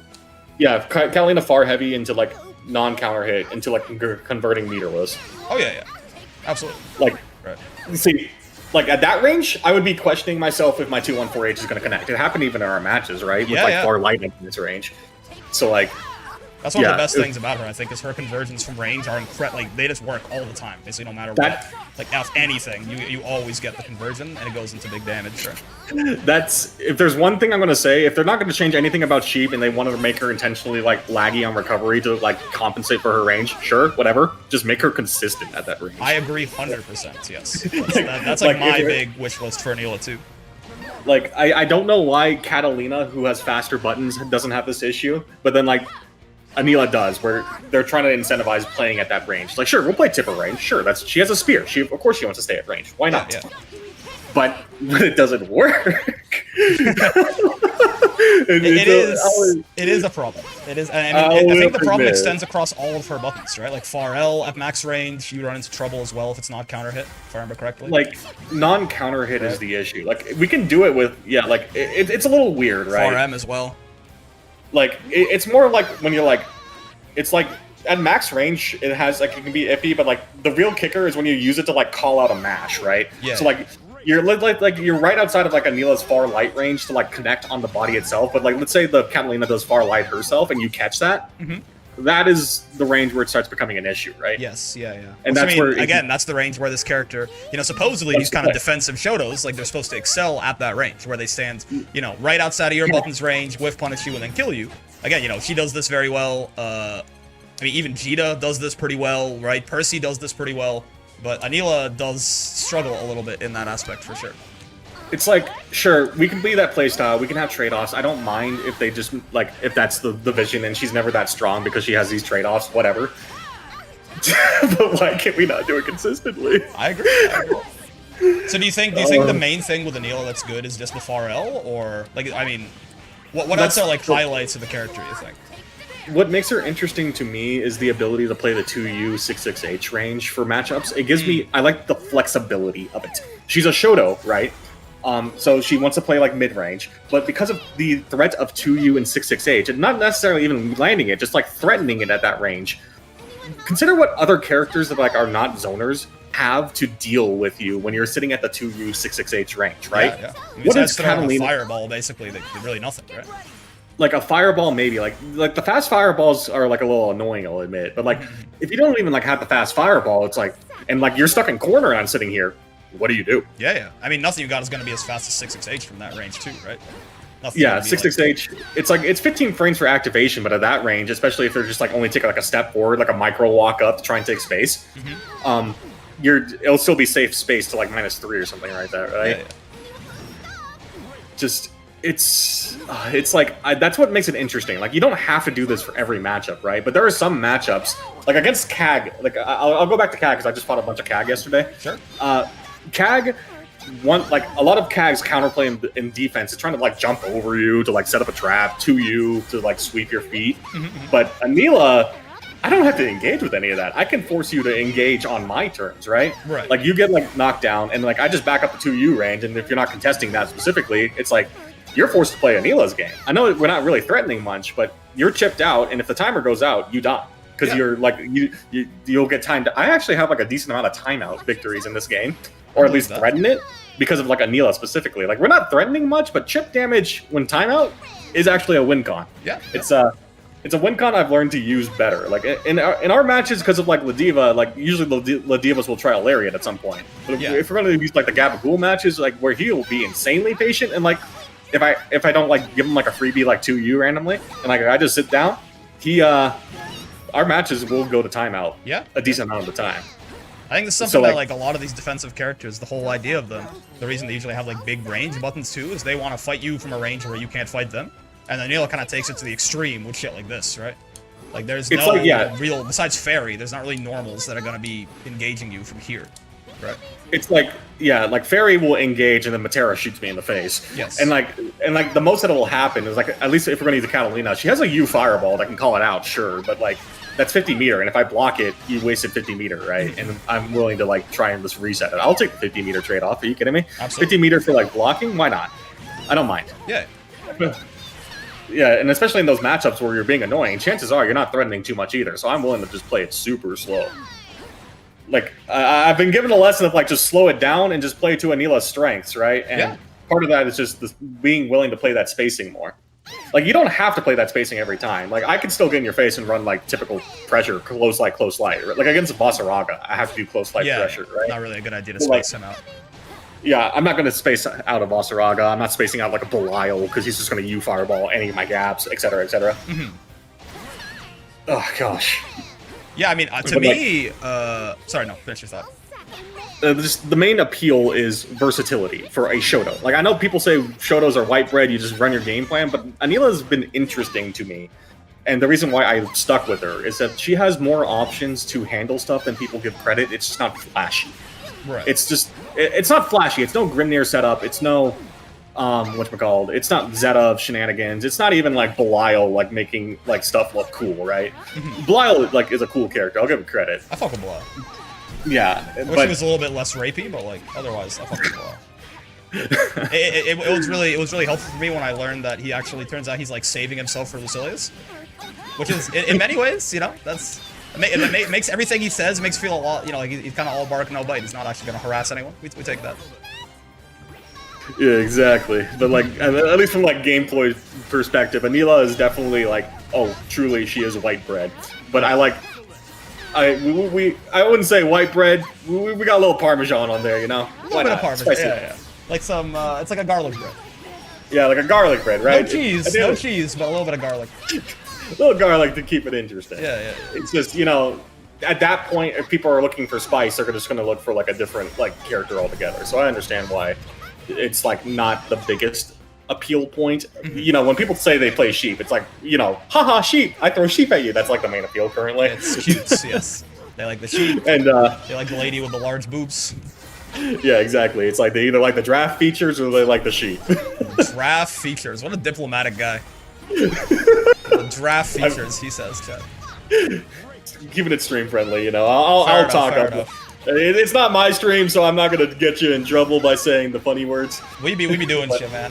Don't worry about it. You're several goalposts behind the shit that we sometimes talk about. Don't worry. What does this conversation evolve to? Two draft players are talking about Granblue. This is draft inevitable. features. Okay. But yeah, okay. So I want to get your opinion on something. So for me, when I, you know, obviously like at a much more surface level, right? When I played Anila to master, it felt to me like the character, like her buttons are nice, and I did like Pharrell. I was a fan of 2M, but it felt to me like the character was kind of held together by two pieces of duct tape and glue, and that was 214U and 66H. Like these to me felt like the two kind of standout parts of the kit. Do you think I'm like? I mean, 214U is the reason she can like convert off like anything else. It's a relatively unsafe hit confirm. Like if you fuck it up, right? Like if you don't actually get the hit or something, you're -6, so you're going to hell.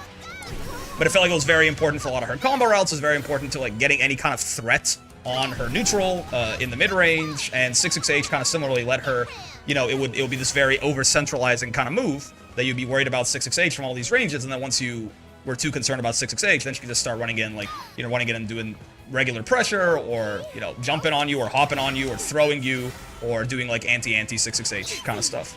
Am I like overrating those two, or?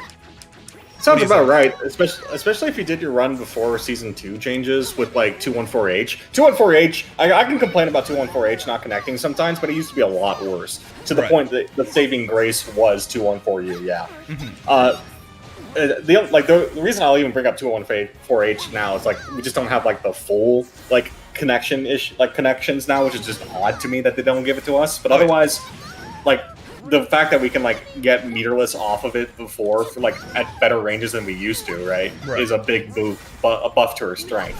But before that, yeah, you were basically like you're either using Raging Strike 25 and other resource to like convert, or if you're outside of Raging Strike range, you had 214U.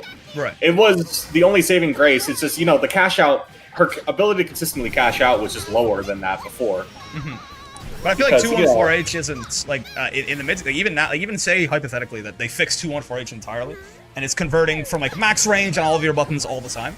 I feel like a lot of the time this is still a little just uninspiring, no? Like, or is it do you view it as like, well, I get this damage, and then also it pushes me back into this like kind of far mid range, is where I can start fucking around doing my Anila shit.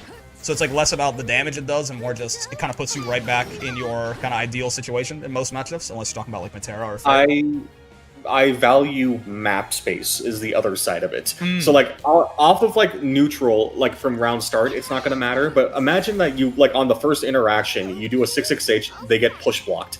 And then the second interaction, you far heavy into 214H them, they're in the corner. Right. And that is the value that I have of it. Like the damn, like that's fine. If she's not going to be like a giga convert, she doesn't need Catalina levels of like connection to like wall to walls, in my opinion. I think Catalina doesn't need that either. But yeah, you know, I don't think Catalina needs it either, right? Yeah, but like, I don't think the answer is to bring Anila up to Catalina levels. I think if just connected consistently in mid screen, the strength of it would be map control, right? Right. That is what I would value on it. Just being able to do that and not have to worry, oh, am I gonna randomly be -8 in their face? Like close medium, -8 range? Yeah. Like, do I give my opponent... And like, if you're ever worried about it, and presuming you have an 8-frame 2M or faster, you can just, you can just consistently 2M it and still get like a medium starter combo because I just messed up the spacing somehow. Like, not having to worry about that and being able to take the space is like the strength of it. Like, if she's going to be lower damage but consistently able to fight for map space, I would be fine with that too, right? That's fair. I see the so like 214H, and then because she did that meterless, you're building up like.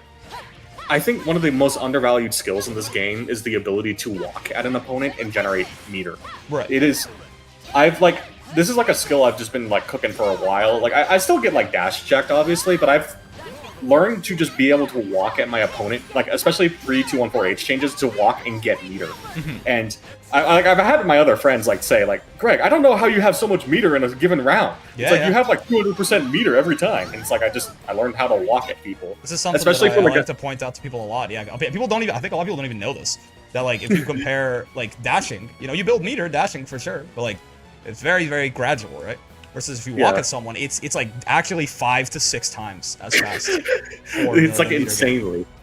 And because of like Anila's effective range being 2U 66H, right? It doesn't take too much space to get to that effective range and be like, I'm threatening you now, be careful. Like, just like, yeah, it's a little fine tuning, but when you get used to it, it's like I can walk at you still, and like still I could be generating meter and threatening my range, and that's like what that is the glue in my opinion of like. But that's not really like Anila specific. Anyone could do that, right? Just walk the opponent. It's just Anila's 2U enables that threat on top of it. Is what makes her. Yes. Okay. I don't really like this one. Explain. Yeah. It feels.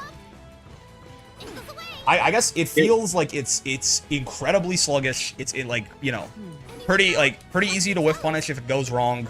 Even like if it gets like called out accidentally by like a jump or something, it's 45 total frames, which is like the length of most jump arcs.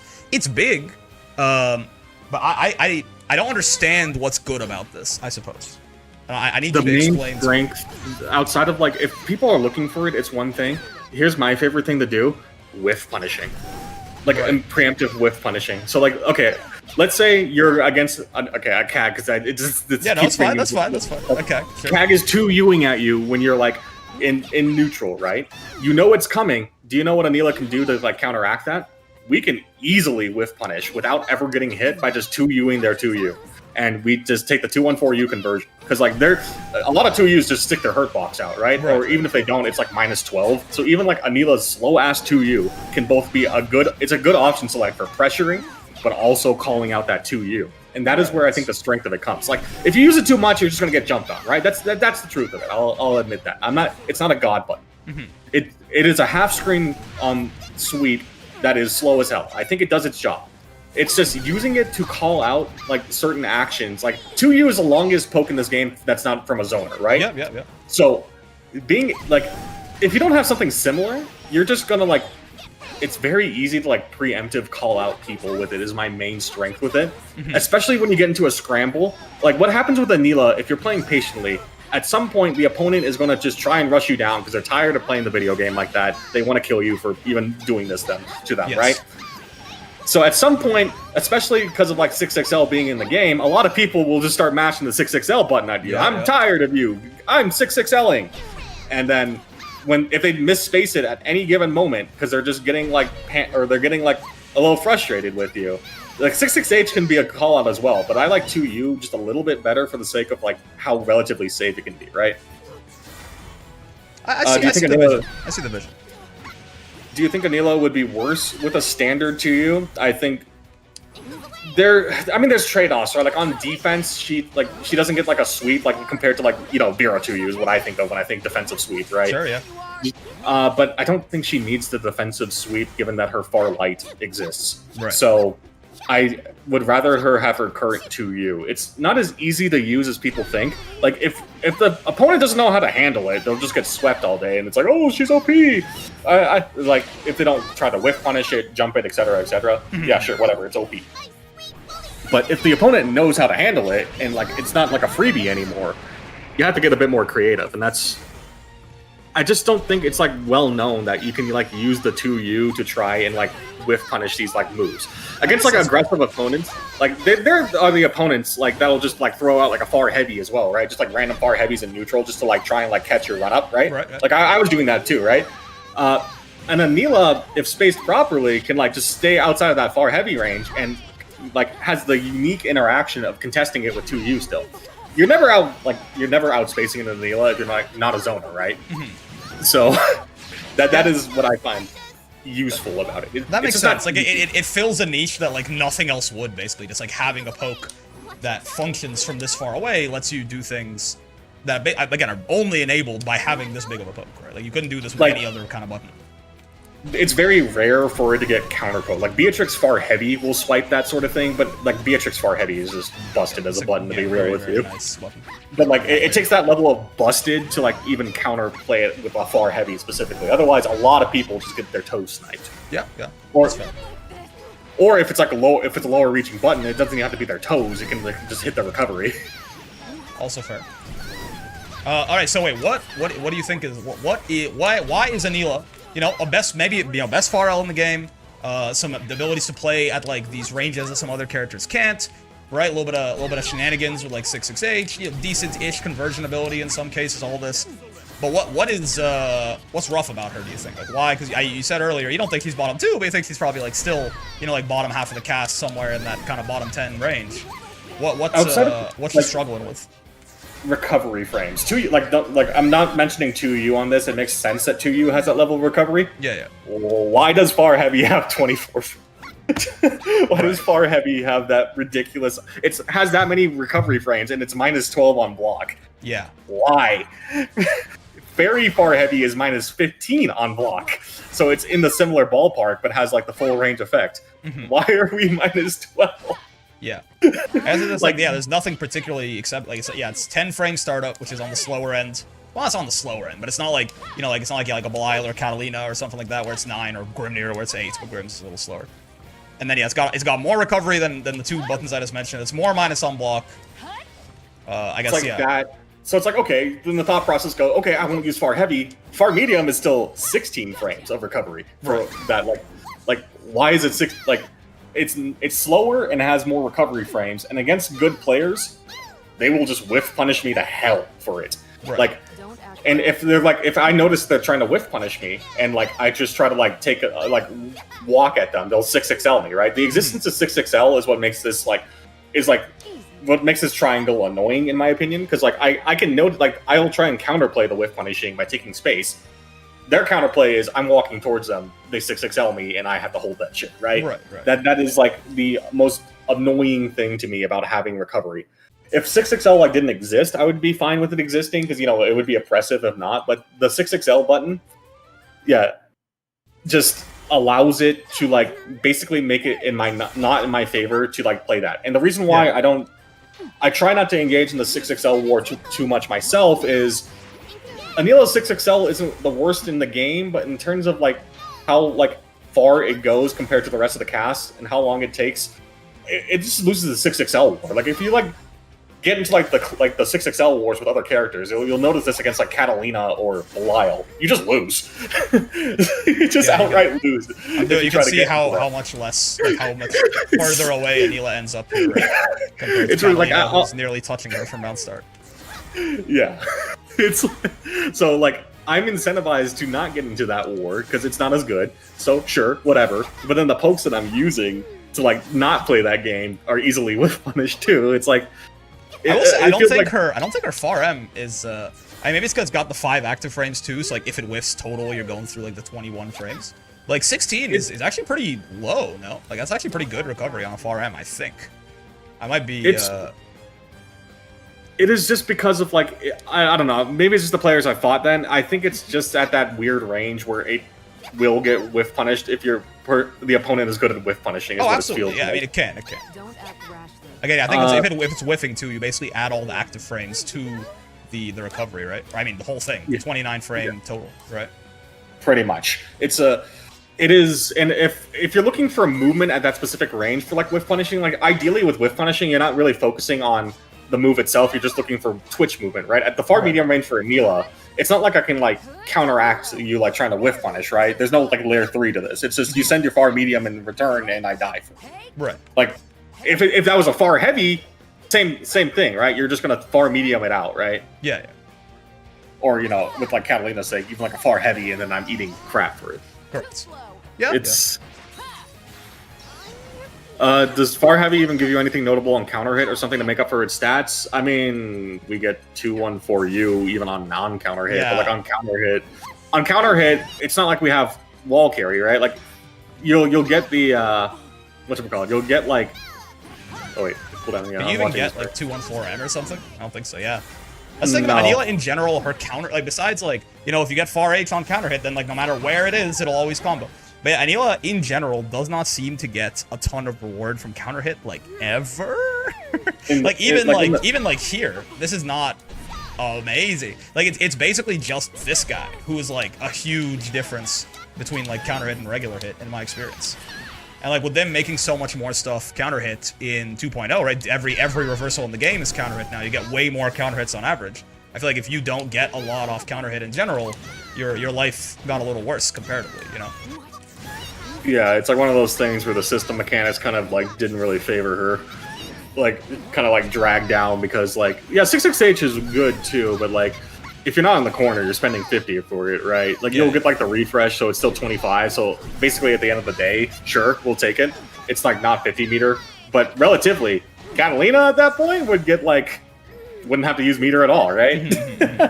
Yeah. Or like, would like I don't know. And even if she wanted to, right? It would be like it's the crumpling. It doesn't even launch, right? And you get all of this after that, meterless, and yeah, it's quite the thing.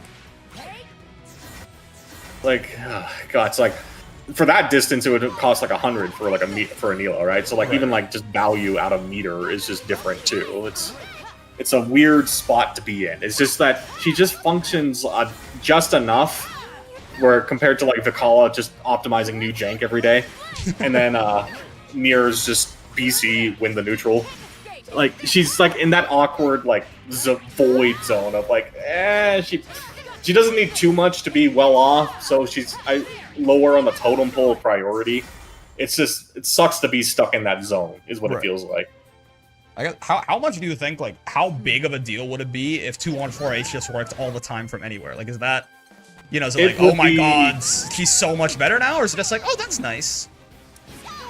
In the mid-screen, it would be, oh, that's nice, and I wouldn't have to worry about being randomly -8.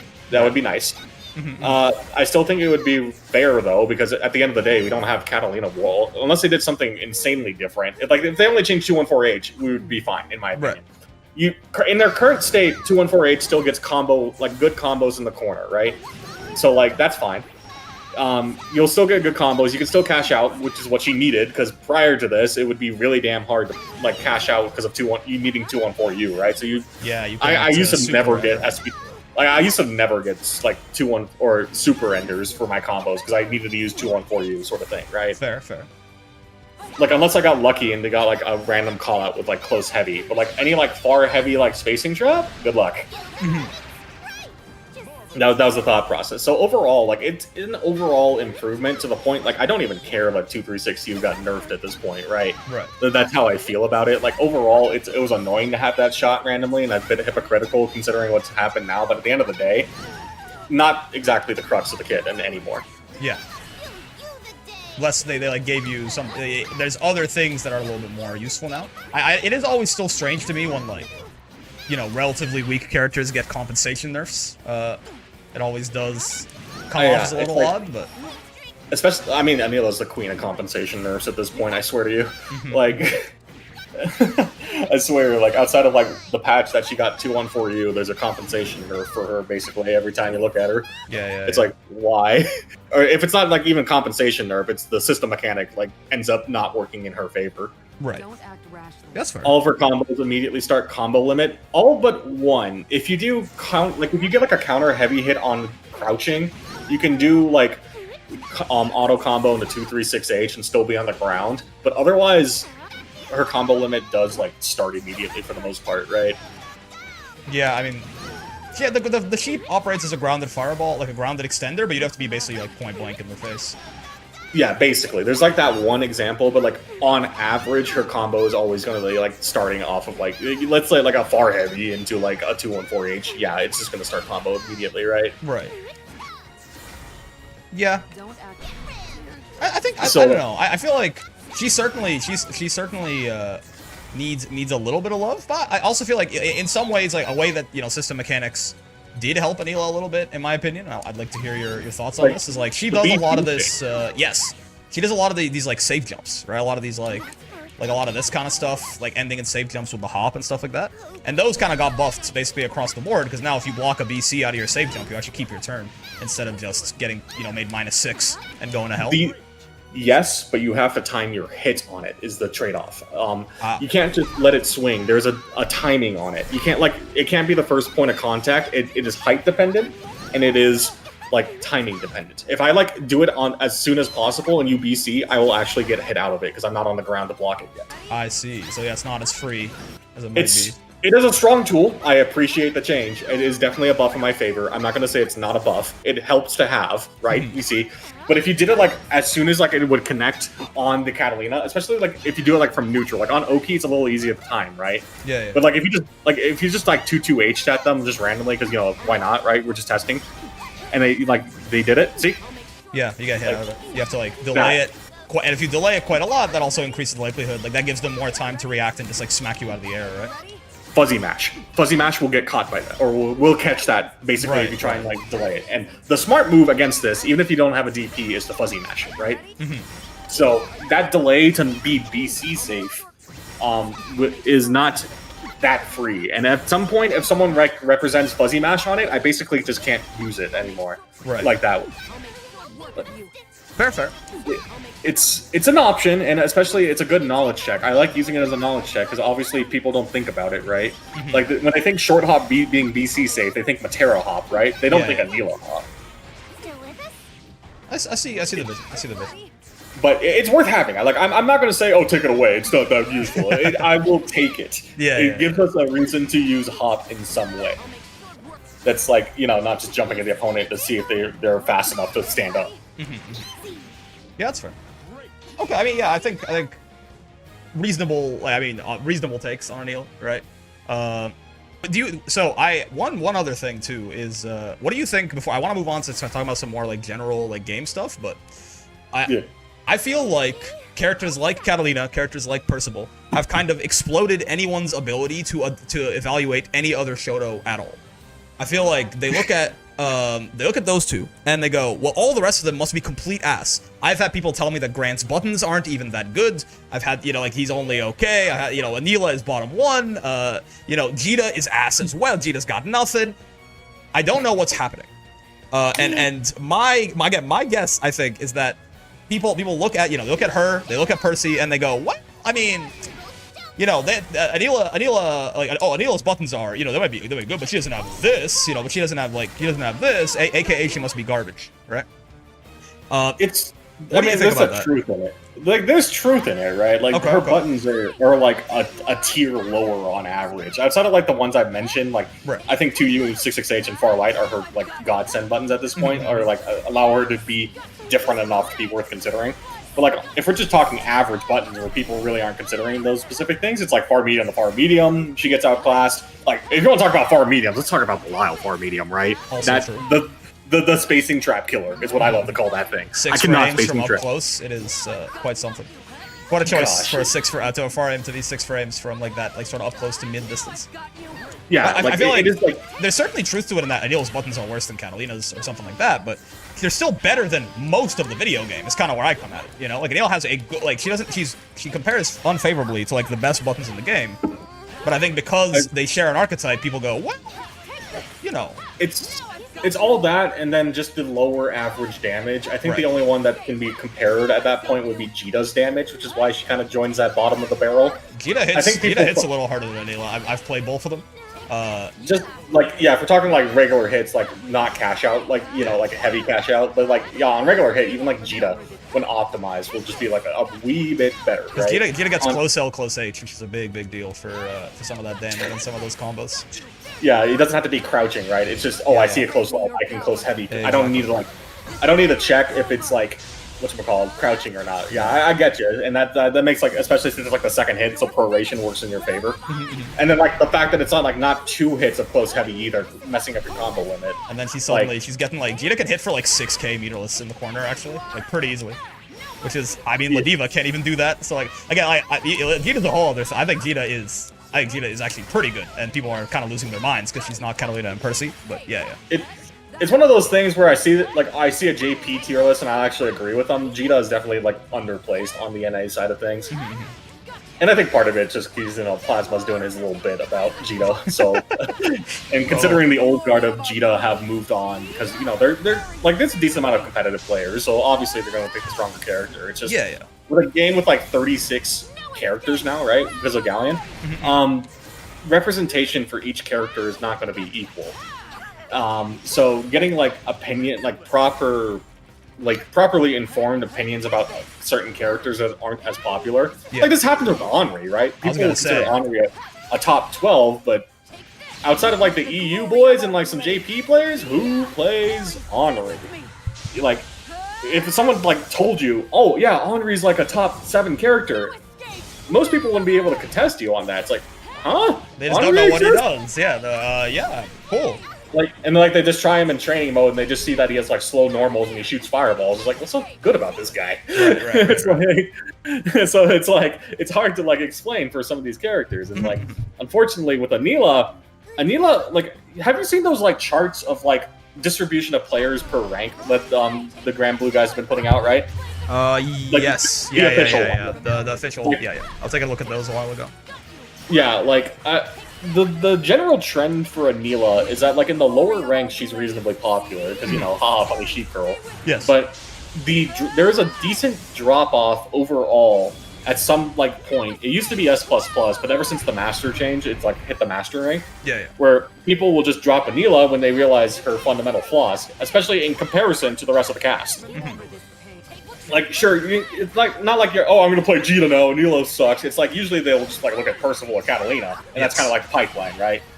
Unfortunately with Anila... the Anila to Percival pipeline, not like this. It was Beatrix back in the day. Even I had my time with Beatrix because I was a little upset with Anila at that time. So, like Beatrix, it used to be, there was some Soares, like, some of the old guard started playing Soares, Zoe. I don't know what was wrong with the Riot. Soares is very... What? Starlix. Yeah, I know. But like, still, like, even when I think now that you meant like the pipeline of like the Anila to Sora's pipeline is a strange one. I don't like. Where's the? I think it's in the same ballgame of people saying that Anila is a worse Charlotta. I disagree. But if your conception of Anila is playing like Mei from like Strive or Guilty Gear, I think that's the wrong.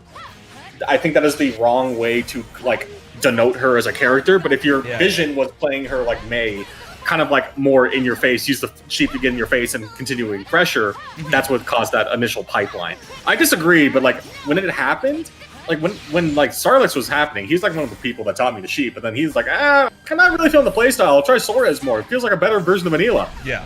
I disagreed because I saw the vision of like, Anila shouldn't be played like a Soares in my opinion. But I just wasn't good enough to really contest it at that point. I was still like in S+ land at that point. So it's like, I'll just stick with her and see what happens, right? But like, that's the other side of it, right? Even like the old guard of Anila players are like, this is the worst version of Soares or Charlotta. It's like, I don't agree. But I don't agree with that at all, but that's your, like, how you construed it. That was the issue, right? Yeah, so created that kind of pipeline, I see. And just like, and then just in general, like a lot of people just fall off of Anila. So there isn't like enough people out there to say, no, actually, she's a bit more defensive. And not to mention, like, average opinion is like going to be like ranked player, right? Yeah. Anila in the ranked minds.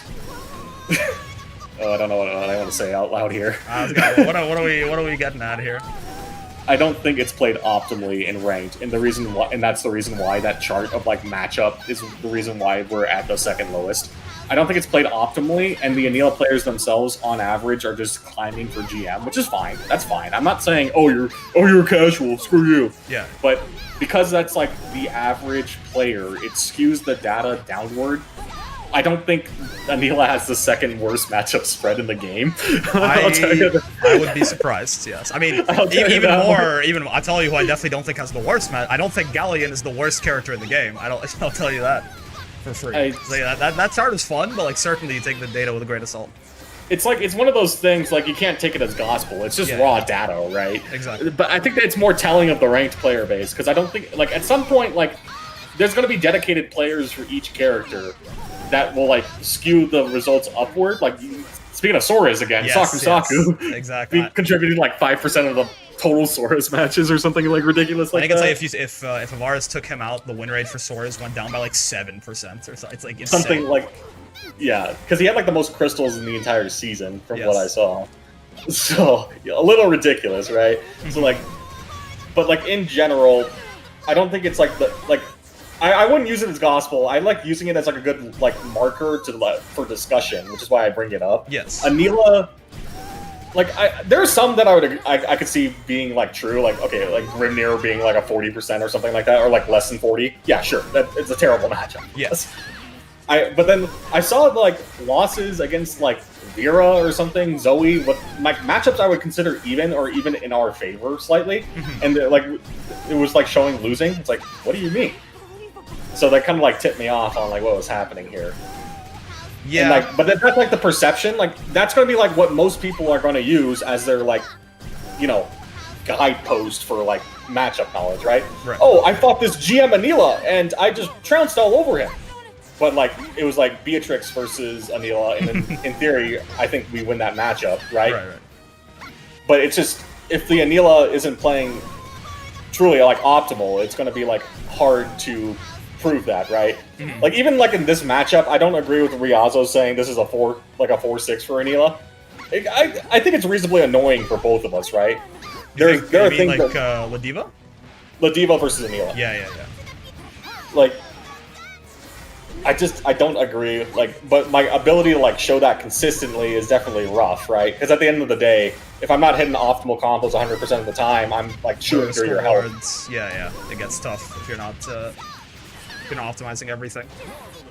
Like, in theory, it could have gone better if I played neutral better, if I did my combos better, if I was on top of it, yada, yada, yada, right? The thing about talking about Anila theory is like the top end of it basically means being locked in 100% of the time, and I don't think anyone's going to be locked in 100% of the time, and it kind of like skews like perspective, right? Yeah.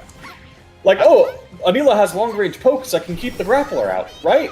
But to like consistently do that, especially like in the first to 10. Yes. Yeah. I mean, Ladiva is, especially in this patch, they like tailor made her to be like, oh, I'm sorry, your concentration slipped for 1/8 of a frame. Okay, well, eat this 11,000 damage combo.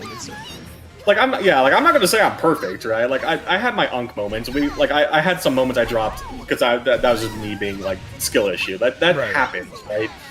But it just does get a little tiresome, like talking about Anila, because like it's the in theory and what you have to do to like make it work versus playing against guess right twice sort of thing, right? You're saying potential woman. I'm hearing potential woman. I'm hearing Anila is potential. Streets are saying Anila is potential woman. Zeta became just woman in this patch, so someone's got to be the new potential woman, and I guess it's Anila. You hear that? Anila's actually top 3. Okay, can I summarize? Greg says that Anila is actually top 3, but all of the Anila players besides him have a developmental disorder. Their brains don't work, and they should all be killed. That's why the win rates are so low, and also it's a skill issue. All of you guys need to go play a different character, some easy brain-dead character like Soras or something, and then, only then, will his true win rate be revealed. Is that about right? That's what I want to summarize. Thank you, Grok. Okay. Truly the most accurate summary of what we said. Yeah. Well, okay, I want to ask actually, what do you think is Anila's best? I mean, I think I know what Anila's worst matchup is. What do you think is Anila's best and worst matchup, and why? Yes. There's like, I don't know. There's like 3 characters I would say would be best. I mean, it's usually the criteria is that they are forced to, like, even in mid-screen, they don't have a good way to contest our fireball, right? So that makes me think Vera or UL. UL maybe less so because she does have like I don't know, UL can just do UL things. She can jump over the fireball at some point, right? The most that Vera could do is hope that her 2-2U lands. So I guess Vera.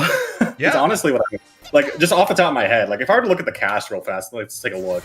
But I think, like, Vera, if you play the neutral properly, it's like, what does she do? Vera and UL tend to struggle into defensive characters, especially with projectiles. Pretty, like, both of them. I think it's reasonable to say Vera or UL. Yeah. Probably, personally, like, I have more experience in the Vera matchup, because I played a smidgen of Vera on my own, so I know how to handle her better compared to UL. So I don't know if that's, like, the bias speaking, but I will say objectively, UL has a better anti-fireball tool outside of, like before Vera gets installed, right? Right. But in theory, like, Anila is just going to shut you down before Vera ever gets installed, right? And if I play at, like, a proper 2U range and they just try to do, like, install and neutral, I can whiff punish it and, like, kill you for it, right? Yes. It's not a free install. What's your opinion on the Percy matchup, then? A little closer than people would give credit, but I guess I would give the slight edge to Percy on the fact that his flame carpet pressure is gonna, like, give him the edge and the ability to play. But, like, in terms of playing the Fireball War, Anila actually wins it, in my opinion, because he doesn't have a good ultimate Fireball to contest our sheep. Yeah. So, in between that, and that's one of those matchups I would highlight Anila far light. Percival cannot run you down, ever, as an Anila. I can't run him down either, because we're both slow as hell. But a Percival that decides that, like, I don't know what's up with Percivals and Siegfrieds that decide they want to try and rush you down for whatever reason. You know the type, right? Yeah, You've played a bit of ranked now. Those type of players, I think they can just rush you down and use their health to bully you, in a sense, get owned by Anila Farlight. It is such a good keep out button for those kind of players. Yeah. But it's a Shoto matchup. If you try and play it like a zoner matchup, I think you're playing the matchup wrong. At the end of the day, Percival Far Medium is actually really good at contesting Anila, right? Even if it's, like, not outright winning, just being able to contest space is a huge deal, because we're both slowed down. I would dare say it's one of, like, the few matchups that forces footsies. Up until Flame Carpet comes out, and then suddenly I'm, like, scrambling, right? But, like, before then, it's one of those matchups where we're both forced to slow down if we play the layer 1 properly, in my opinion. Yeah. I'm gonna guess, I mean, you could just, I'm pretty sure Percy's worst matchup is your worst matchup, too. What do you... I would say that's Henri for Anila. Oh, that's not what I thought. Okay, I thought you were gonna say Matera, maybe. Yes, because a lot of these, I think one of the big problems, a lot of these defensive style characters, you know, if we're talking about, you want to stay at a range where you can interact and your opponent can't, right? It gets difficult to do that even with Anila 2U or something like that. It gets difficult to do that if someone is standing at full screen and shooting arrows at you. But why Uno? I'm curious. Let me know. The main thing against Uno that I dislike is the ability to jump in on him is a lot harder compared to Matera. Right. Matera, you can swing and die, right, because of recovery. But against Henri, you can not swing and still get owned, right? Like, get a much bigger combo. Like, Matera has Far Medium, obviously, so that's, like, a good combo, but, like, her cash out on it isn't the best, so it's still worth jumping at her occasionally. Henri, meterless anti-air. Really ridiculous. On top of, like, the ability to, like, on top of, like, you don't really contest Henri with, like, he just wins the Fireball War, too. He's built to win Fireball Wars. Oh, yeah. That's his, like... He's the anti-zoner. So, like... So I can't throw sheep. If I jump at him, I die. He has a parry behind his defense on top of BC mechanics, still, like, being pretty favorable for him. It is, like, the mini games of a parry on top of a good anti-air to, like, call out even, like, a non-counter hit jump to, like, you know, try and, like, not get, like, weird interactions, right? He's like, also pretty hard to 2H himself, which is something that, like, Anila is good at, but, like, 2Hing Uno can be a little bit of a risk. Yeah, the existence of his jump parry and his air stalls make it kind of risky, right? Like, obviously he risks dying for doing the parry, but, like, the fact that you can mental stack that is a big deal, in my opinion. The same way, like, 2Vs can, like, double jump, right? It's a little more risky than the double jump, but, like... That's fair. Wait, important question coming in from the YouTube chat. Does playing sheep noises help you play Anila better if you make sheep noises while you play? Is this... I get enough sheep noises from in-game. I think it's fine. You don't need a double dip, right? Anila makes the sheep noises for you. Alright, confirmed Greg has no whimsy. Sorry, keep going. Yeah, 30 years old. Crusty old man, you know? Yeah. But yeah, like what X3 said as well. On top of all that, Uno's 5H can just high-profile the sheep, because it's a grounded low. So like the funny thing about a sheep fireball is that it can be high profile by some news. The most notably Henri 5H, but something like Charlotta 2-2U. I did not know that. I need to. You said that, and I was like, oh, cool. And then I thought about it for a second. I'm like, wait, what the fuck do you mean? His 5H goes over the sheep? Yes, it's a bit of a weird timing, so it's not as free as most would think. But try it, right? Like just send it, right? It has to be done preemptively. Okay. So like it'll be done like preemptively, like way preemptively. Like if I throw a sheep and he does 5H on the same frame, like it will go over, right?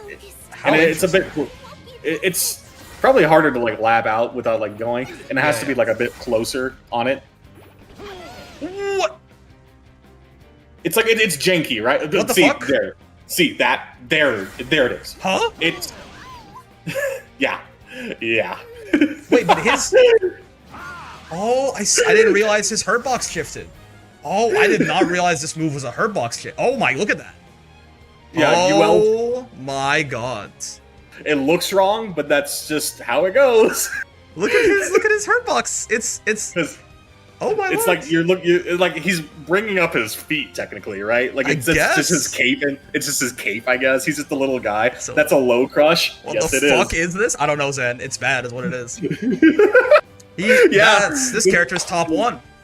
Welcome to the Henri zone. Welcome to the Henri zone, baby. Yeah, that's your worst Actual matchup. That's on me. That's definitely your worst. Yeah, sure. Sounds good, man. Now for Like, real, don't get you me wrong. got it, Chief. Matero's right behind him. I'll give you credit. It's not like I think Matero's that much like better, right? Yeah.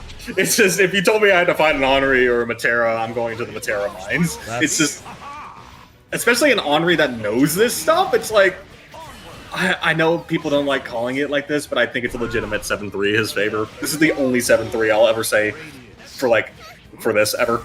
Even Matero, for all her hijinks, feels like a 6-4, right? Yeah. This is 100% a I don't know what I can do except get lucky, unironically. This does seem pretty tough, yeah. If I run into an Henri's, I've only really ran into like 2 Henri's that know what to do against sheep specifically. There's only 2 Henri's, to be fair. Yeah, exactly, right? Like, I'm just talking like some random one I found in ranked that I don't recognize the name of, and they just picked up Henri because why not? I can beat those kind of Henri's because they don't know everything. Chances are they know like 1 or 2 of these things. It's just knowing everything. It's like, well, GG's. Yeah. When we talk about matchups, you want to talk people playing them properly, right? So you assume they know the counterplay and stuff like that. That is my thought process. I'm not going to use like, I don't know. If you're not thinking top end, I don't know the point of a matchup chart, to be real with you. Honestly, if you're not thinking top end, I don't know the point of a tier list either. Like, exactly, right? Yeah. Like, if you're not playing to the character's potential, that's just going to be abusable by any person, like any skillful person in the game, right? Yes. At that point is moot. Yeah. Fair enough. Okay. So I need the big chief for survival mode. I wish. Oh, dude, the buffs. I mean, we can talk about that in a second, but actually, yeah. I mean, we can kind of get into it. One, I mean, you mentioned the peak of the game earlier. What is there? Villness is coming out. Evo's happening. Hopefully, Villness should be probably either gonna be sometime right after Evo, or maybe it might be like a late August type thing, something like that. But presumably, Villness comes with a patch, and like I think they mentioned they're not really gonna ever do a patch that's as big as the Versuja patch ever again in an interview, which is fair. That was every single character got like 18 lines of changes, but this was the time slot last year where we got the Versuja patch, right? This Villness patch was the time slot where we got the largest patch the game's ever seen. What would you like to see there in terms of like, I mean, we talked about what you want for Anila, but more so, prominent characters that you'd like to see buffed or nerfed, any universal system mechanic changes, like what are you looking for the future of the video game? I mean, not even like the patch, just future in general. I mean, in general, I would like the power level of like the top 12 or so to be brought down a tier. Like, unironically, I don't think it's wrong to say Catalina, Belial, and Percival play their own video game compared to the rest of the Shotos, which is there is truth in that. I will give credit to the people that say it. I don't think the distance is as bad as people say it is, but there is distance. Sure. Acknowledging that distance is the step that I want to say. This game is pretty damn fun when I'm playing Anila and I'm playing someone under the top 12, in my opinion. Okay. Like clear weaknesses, clear strengths, that's fine. Some matchups are not going to be as easy as others because of like those clear weaknesses. This like all-round good characters that like basically like have the privilege to do things the rest of the cast can't, one way or another. Like like Catalina's ability to corner to corner still reasonably while still having strong normals. Belial's abilities to view fireball gaps pretty damn safely, right? So you can't really spacing trap him. Far medium as well. He still has insane spacing traps, even after his 2Ms. Like, some sort of comparative advantage that puts them above the rest of the cast, I want gone. I'm curious, because you mentioned, it's a very specific number there, you mentioned the top 12. That's like, who are the top 12? That's like, people they talk about, you know, top 5, top 3, top 10. 12 is a really interesting number there. Do you have like a particular 12 in mind, or? Without ordering, Vosteraga, Beatrix, Eustace, Henri, who else? I'm just going down the list. Percival, Versusia, Narmaya. I guess Fairy Matera as well currently. I'll lump them in. Sure. Luane, Catalina, Cag. Yeah, Cag, Belial. Beelzebub I'm not convinced on right now, but reasonably strong, I guess. What do you want nerfed on Narmaya, Greg? Just tone her damage down a little, It's really ridiculous. She does hit real hard, for sure. If she's gonna be the flip merchant, fine. Just please make her do a little less damage. The only one that's, like, to me at least, sounds a little strange in there is, Bro tried to sneak Eustace in there. What's he doing up there? What has the Surgeon done to you, Greg? The blue grenade conversation. Yeah. Elsa's been the proponent of it, but I'm gonna have to collaborate with Elsa here. Eustace, realistically though, Eustace is much stronger than people give him credit. It's just he's at that line of you need to put a bit more effort into him, where he flies under the radar, in my opinion. But his ability, like, I think Insurgent shows it best, right? Like, yes. I think Insurgent is a strong player. He does his homework. I'll give him credit. This is not a slight on Insurgent, but Eustace, on top of, like, is the kind of character that can use that information the best, right? And the top end of Eustace is what makes... Like, it's hard to say, because he doesn't have good character representation, right? You think Eustace, you think Insurgent, right? Pretty much. But I've fought a decent, like, plethora of Eustaces now, right? Eustace? They've gone through my stream asking for games, and, like, my general opinion is that his ability to, like, hold down neutral is still, like, among the best with, like, if we're going to compare, like, Matera and Fairy as zoners, right? Yeah. Also having insane, like, corner mix on top, like, with U-Grenade and just, like, different setups, right? There's not a bajillion little different things, but Eustace's ability to pressure is among the top. It is a very fucked up situation, for sure. Why is Uno on screen? Nick, I revealed the how bad the Anila versus Henri matchup is. Not that I'm complaining. Yes, I'm just doing funny Uno links while Greg talks about his thoughts on the game.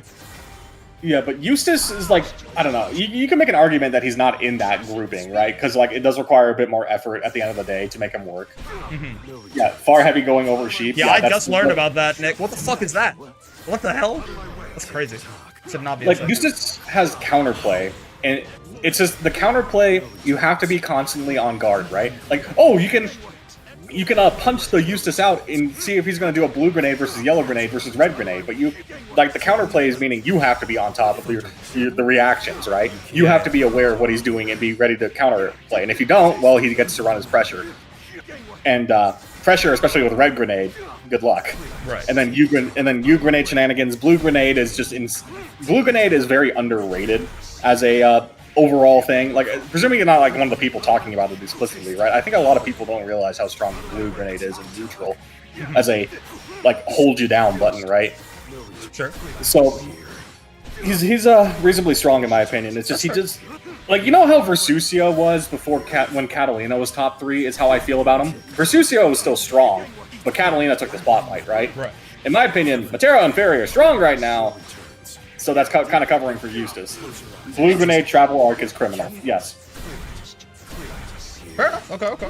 But so you were saying, so the top 12, you'd like to see the general power level get nerfed? Tone just down on brought that. down, like, we can talk character specific, like, but there are some, like Narmaya, sure. She's already gotten touched, like, her flexibility. If they're going to make her the flip merchant, sure, whatever. It's just the damage that she gets off the flip. Please, skill edge activate. That's all I want. Sure, she can still be interesting with flip. If she gets a cash out, I just want to tone back a little. That's all I'll say on Narmaya. I don't think she's really the one to be talking about in these conversations in comparison. It's like, I would sooner go for the Grimnir nerf again, to be real with you, than touch Narmaya currently. No Grimnir in the top. Did he not mention Grimnir? Did I mention? Oh, did I forget? I just figured Grimnir was in there. To be real with you, yeah, you can add Grimnir in there. He's in there somewhere. He's in there somewhere. Don't you worry. Sorry, if I skipped him, I just kind of presumed. Yeah. I figured people would be more in like the top at like 5 or 7 characters people agree on. I like talking about the more niche placements, right? That's why I bring up 12. But I do think the distinction is like the game that they play is a little bit stronger than the rest of the cast. It's like my main distinction in it. Fair enough. I did miss saying Grimnir. And like 12 isn't exactly a hard number. It's just most people talk about top 5, top 10, right? Yeah. I like just expanding the bounds a little beyond that. I fuck with that. Because it's not like I have a specific thing about 12. I probably even top 40 the entire cast. Smile. I just like talking about these like sort of things that people don't really talk about, right? Because like you said, it's like, oh, Gran is not a Catalina tier, so he's not worth mentioning. Like, no, Gran shits out damage. Yes. He's insane. Yes. Like, he has some stubby normals, and he doesn't have, like, he has linking issues as well, right? But, like, at the end of the day, his damage top end, like, not even top end, his average is pretty damn insane. Far medium's not saying. I'm thinking far light, Excellion. Grant's far L is only okay, yeah, it's not particularly amazing. Yeah. But in comparison, his 2M's good, his far medium's great, far H, it's the far H, the big numbers. For sure, yeah. Yeah, I mean, you're not wrong. I definitely have seen, like, the amount of times people go, like, this character's, like, they're, like, not top 10, but, like, what they're trying to say is they're, like, top 11, and they're like, so don't worry about it, man, don't look at my character, look at all the top, it's like, well, you get a little, like, hyper-fixated on this, like, hard boundary of, like, well, I don't think this character's top 10. It's like, well, but they're really strong, right? Yeah, but they're not top 10. I just would like to preempt it, because I think it's just, like, at the end of the day, it's just a superficial barrier that people put. Yes. It's just, like, top 10, 5 and 10 are clean numbers, right? Yeah. Except we've been through this cycle a couple of times now, right? With, like, top 3, top 5 discussions. I like expanding the bounds to talk about what happens after. Because, like, the Versucia is a great example, in my opinion. Versucia's immediately shooting up when Catalina got shot. Like, like, that surprised people, even though I said, yeah, that's probably going to happen, because Versucia is still reasonably strong. Right. It's just at that point, she wasn't Catalina level, so she kind of got, like, flew under the radar, right? Right. Oh, she's not Catalina. It's like, guys, when Catalina gets nerfed, you know who immediately is coming up next, right? That's, like, the thing I like talking about. Correct. I also talk about, I don't know about Dot. Like, Catalina got a light head pat from the developers and is still a top tier character, but maybe that's me. Well, yeah, no, I say shot because that was just the wording people use. I agree. It was like a little, you got a love tap, and then Belial basically just got horizontally nerfed. Like, sure. So, yeah, Belial's weird because, like, it's like, they nerfed the U Fireball, but in some ways it's actually better. Like, in some cases, the pushback that you get on block is actually nice for Belial. They nerfed the 2M, certainly that's a nerf, but also it leads to, like, some weird spacing trap setups now with, like, the pushback on the 2M. He's weird, man. They nerfed him, in parentheses, not really, except for basically the EX Fireball. That one, definitely, they did hit him in the head. Also, Casey, thank you for the raids. Hello. We're talking the game with Gregason right now. Yeah, Cassie's one of the, Beatrix grinders, sorry. Yes, indeed. Yeah, been gaming recently. What's up, though? But yeah, like I like talking about these characters. Like, I feel like people understand Narmaya strength, and Lowain's finally joining the discussion, right? Finally. The more I learn about Lowain, the better I think he is, for sure. You said my name wrong? Is it Cassie? That's my bad. On me. The more I at first I was like, it doesn't seem like Lowain is doing anything too crazy to me. And then, like, some people showed me like how the rose wheel works. Like, I saw some other stuff, and I'm like, oh, okay, well, I need to play this guy, because I think that I've missed a couple of things here. To be fair, until, like, Incendiate started pulling results on NA's side, you had to go to, like, the EU circles to figure out his horse shit, right? Right. So I don't expect people from, like, NA to ever go to EU circles to figure it out, right? It's like, oh, Lowain, haha, he throws the bros. I don't, like, doing that sort of homework isn't expected in this sort of thing, right?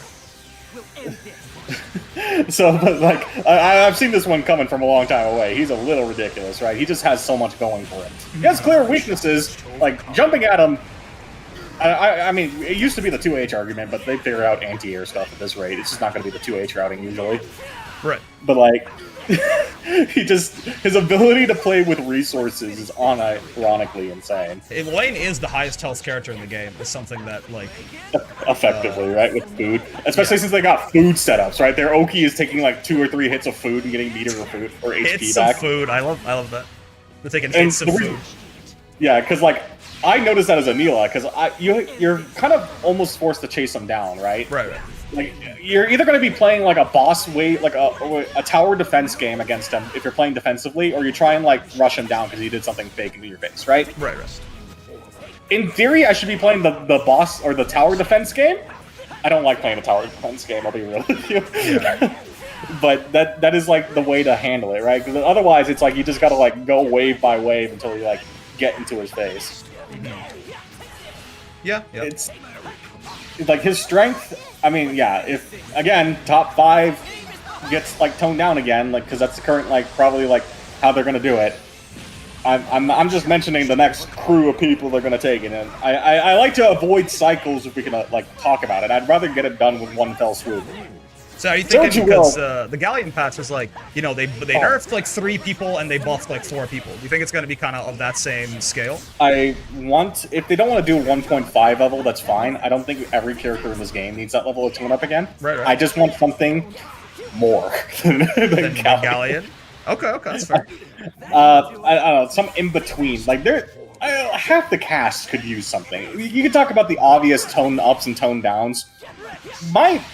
I stand for the middle ground people, man. The Zoes, the Viras, the Anilas, Greg confirmed centrist?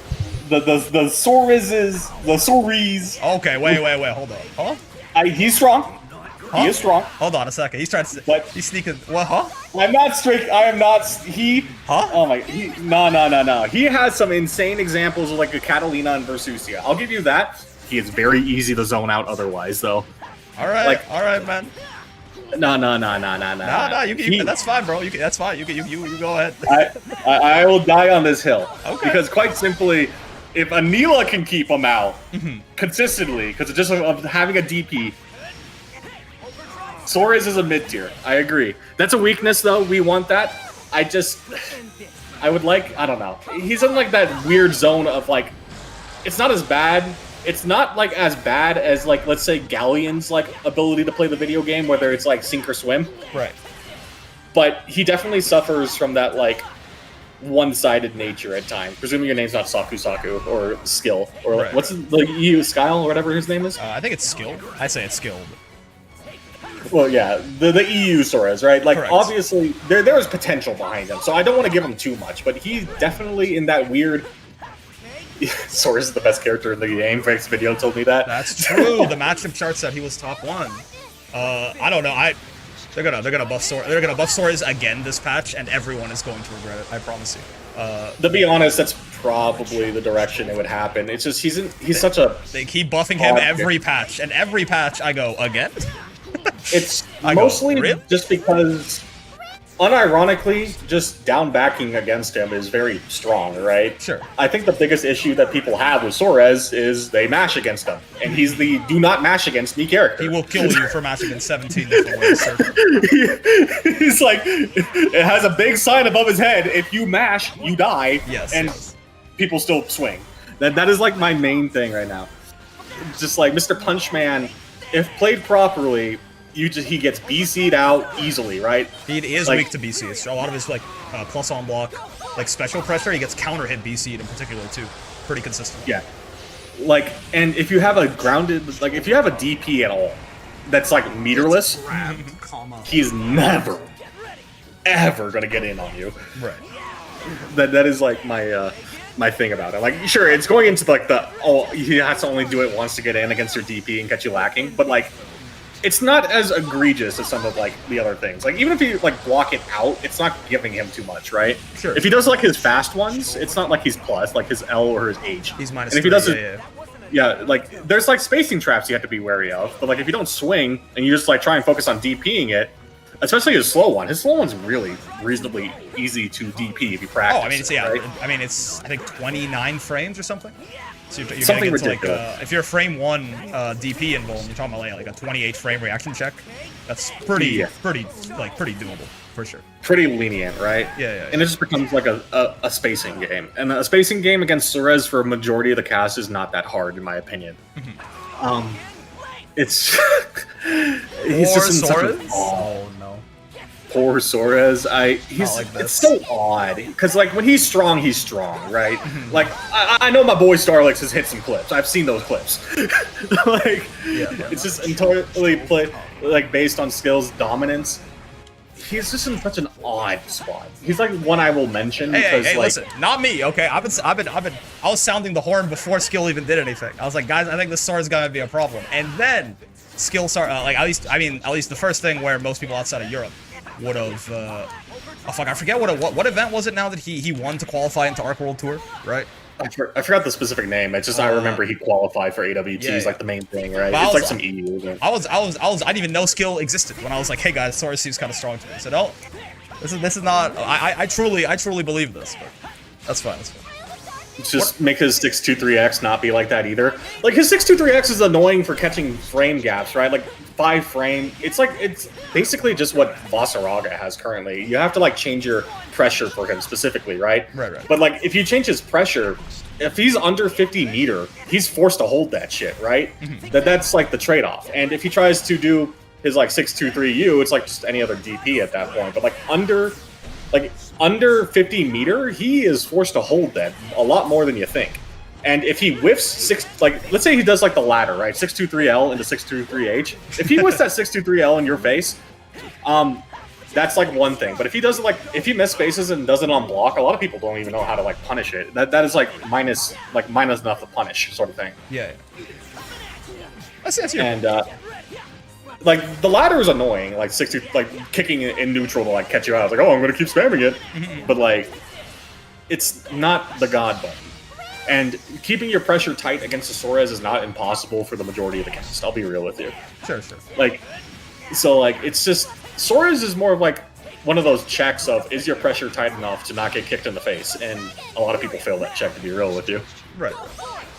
What about? Guess who can't punish 623 most of the time? Like Henri, yeah, you see Henri's the exception. Like Henri, unfortunately, but like there's a good majority of the cast that can punish it on reaction. The fucked up thing about Soares, if it was -8, I might agree with you. The fucked up thing about 623H is it's -7.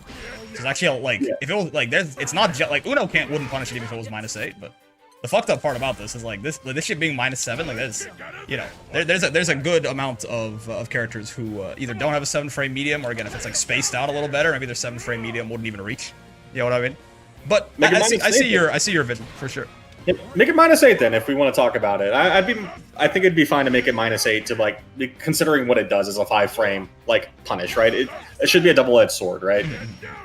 Soares needs it, like in his current state, Soares does need it too. Is like the side of it, right? Like, I don't think this is like the best level. Like, -8 is very reasonable. At that point, it's like in line with other stuff. Considering it's what it gives you on like hit, I think -8 would be reasonable, right? Right.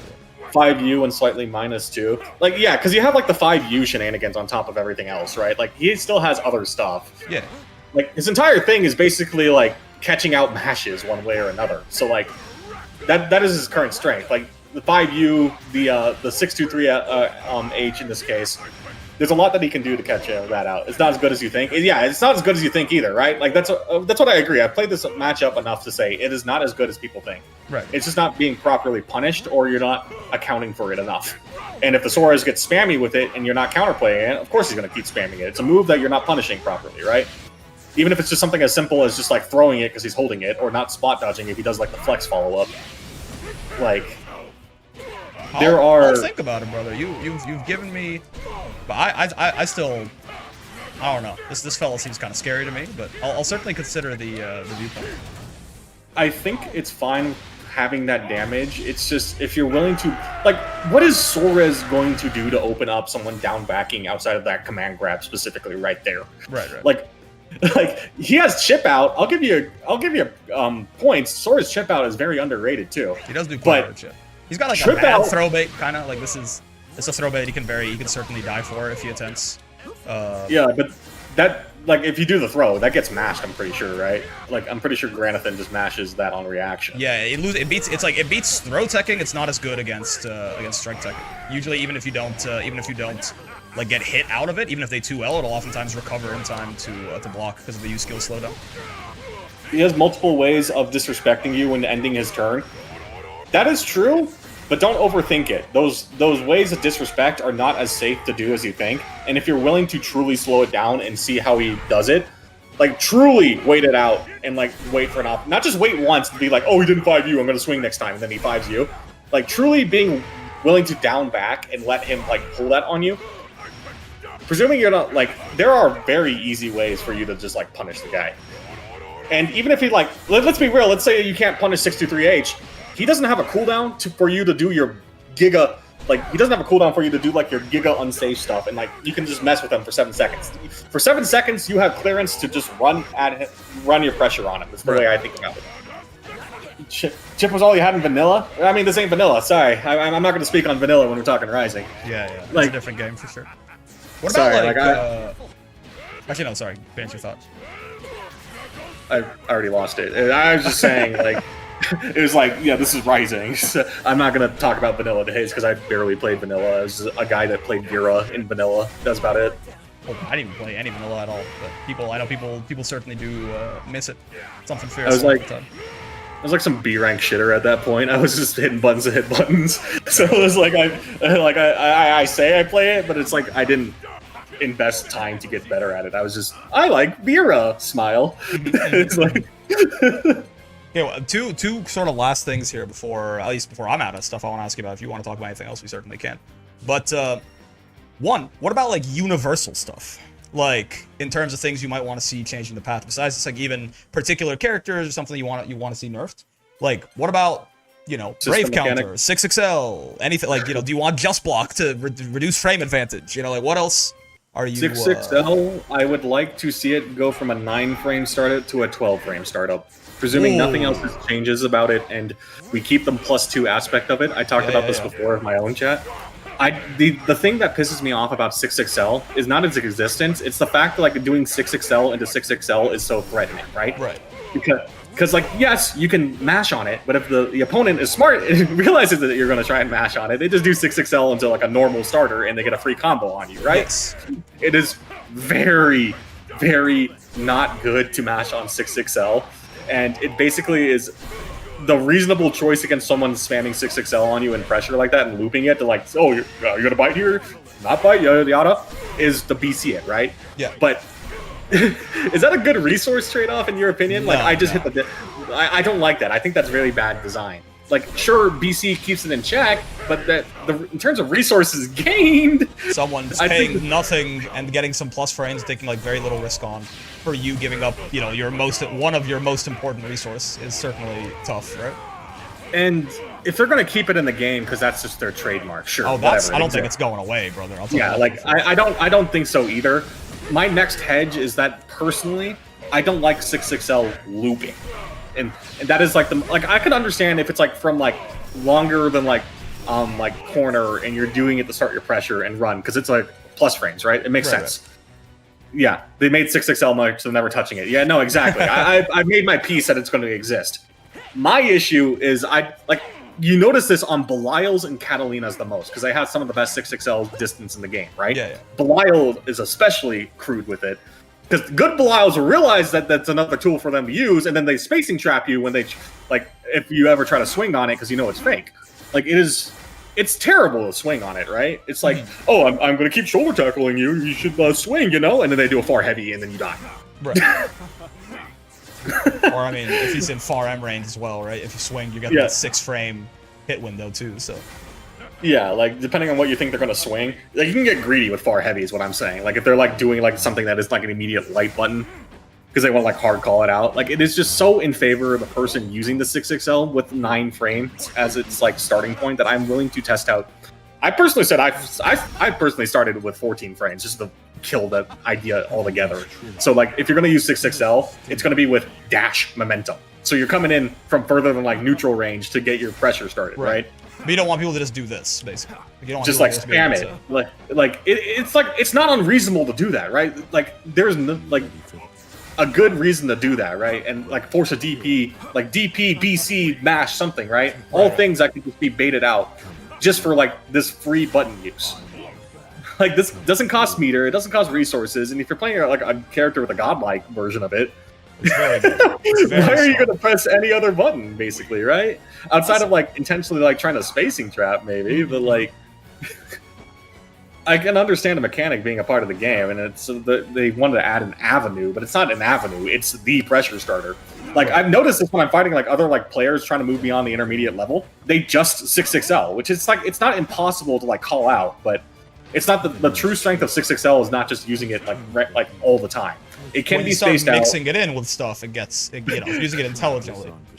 I show them how to like use it like properly with like everything else, and suddenly their 6XLs become a lot more threatening, right? Right. It's like, oh my gosh, that is like, and I don't think too many players are doing that, right? So it's hard to have this discussion. It's like, why would you do that? You just mash on six, like, okay, like the obvious argument. Oh, if they're just looping 6XL, just mash it. There's a gap, and there's also the dash momentum, so it's not a bigger gap than you think. And then it just ignores like everything else, right? We're like it's attacking something in a vacuum and not looking at the game as a whole, Right. which is like a problem for like a lot of intermediate players, right? They're trying to break down concepts, so they're thinking in a vacuum, but like in theory versus in gameplay are two very different lands, right? So And when you're when you're playing against a player that understands this and how to properly use it, that is where you're suddenly seeing the issue. I mean, that's why Belial got like one of the reasons why Belial got tapped with his 2M, right? Like, I feel like they're just avoiding the issue of 6XL by tapping like the specific buttons. yeah, I mean, it's crazy that it's also crazy to think that 6L has been nerfed like 3 times already, or something. Like, and it's still like this is like a significant. Like, it's got what is it? It was I mean, not Belial, but they shot the range on a lot of them across the board. They gave it 5 more. I mean, it's only twice. They gave it 5 more recovery frames and like the vein patch or whatever it was too. I could have sworn there was one other thing that they did. The proration on the combo limit. Yeah, but I mean that was like that was a nerf, but then also they universalized everyone getting 6XL close M. It's like, while that certainly nerfed it for a character like Belial, already had a 6-frame close M or something, it did buff it across the board for some characters too. Yeah, I still think it's a nerf in the sense of the damage cash out that you can do. That you don't use meter on a 6XL combo anymore, right? Because it's considered a weight. Presumably it's not going to kill. If it's going to kill, obviously you'll do it. But like. So crazy, like they've nerfed it 3 times, and it's still like pretty like widely agreed on. It's just every character's best button basically is their 6XL, unless you have like, I mean, unless you're Vasaraga or something, or you have a truly heinous one, right? But 14 frame start. So you're saying like 13 frames plus the 1 frame of dashing. Yeah. So a 5 frame slowdown. I mean, that's what I started with. I got dangled down to 12 to start with because I just who was negotiating with you? Fukuhara? What's happening? Person in my own chat, because I brought it up as like a Steam. I think it was Eric. If Eric's still here, he talked was earlier. Here a second ago. Yeah. Eric was like, "You just want to kill 6XL loop or 6XL in general?" It's like kind of, but like presuming they're gonna like not get like basically kill it because they want to keep it in the game. I would be fine with starting with 12 frames just to test 3 more frames on top of everything else. So 6XL and the 6XL, it's a bit more risky than just like even with like dash momentum. Like you can say dash momentum, I'm going to tell you rollback in the game on the video game is just going to make it obnoxious as well. The other side of this is like the internet like side of it. Like something like you've heard the term -6 is RNG, right? Right. I think considering the online experience is kind of important, and even with like the 3 or 4 extra frames of dash momentum making 6XL and the 6XL a bigger gap than people give credit, I still think it's worth considering that it's like ultimately such a threatening thing with like such a tight window to punish, right? You can't. It's not like it has to be a hard call out. There's no delay on it, right? No, yeah. There is certainly like I was talking to Gabba last week, and it seems like certainly. People want at least, sometimes more, people want at least 1 more nerf to 6XL, and they've been waiting on it for a little bit now. Because, I mean, the last time the 6XL would have gotten touched, was it the Versuja patch? Is that when they added the combo scaling and the universal close M's? I think so. I think it's been the same ever since then. I don't remember the specific timeline, I just remember the changes, It's been about a year, at least, since 6XL was nerfed last. So people are looking for at least 1 other nerf, and they kind of want it soon. Because Gabbo was talking as well. He mentioned that he had an idea that I haven't really heard about. Your startup increase is also one. I've heard people wanting it to be like not B+. I've heard people want to get to have more recovery. Not plus would basically, I would agree that why would you ever use 6XL if it wasn't yeah, plus 2? Like, yeah. why? It doesn't That do sounded like a anything good at that whiff point. punish. It would be a good whiff punish button. That's about it. If you wanted to make it minus and speed it up or something, or like that's weird. But I don't think speeding up. It's already reasonably fast. I already think it's too fast personally, right? But Gabba's suggestion, which I found interesting, was he wanted it to be Clash level 0. He wanted it to be like 2 Ls. So which he said like that. Then so it would get crushed if you stuck out like a far L. It would crush the 6XL and counter hit it. Certainly more moderate than your idea, right? Like less of a nerf overall, I would say. I think the existence of a universal plus on block dash forward button. I think we have a bit of Stockholm from playing Rambloo. Right. 6XL is an obnoxiously strong button. Right. A universal plus on block button that dashes forward. In any other game, people would be fuming out the ears, right? They'd be rioting. There would be rioting.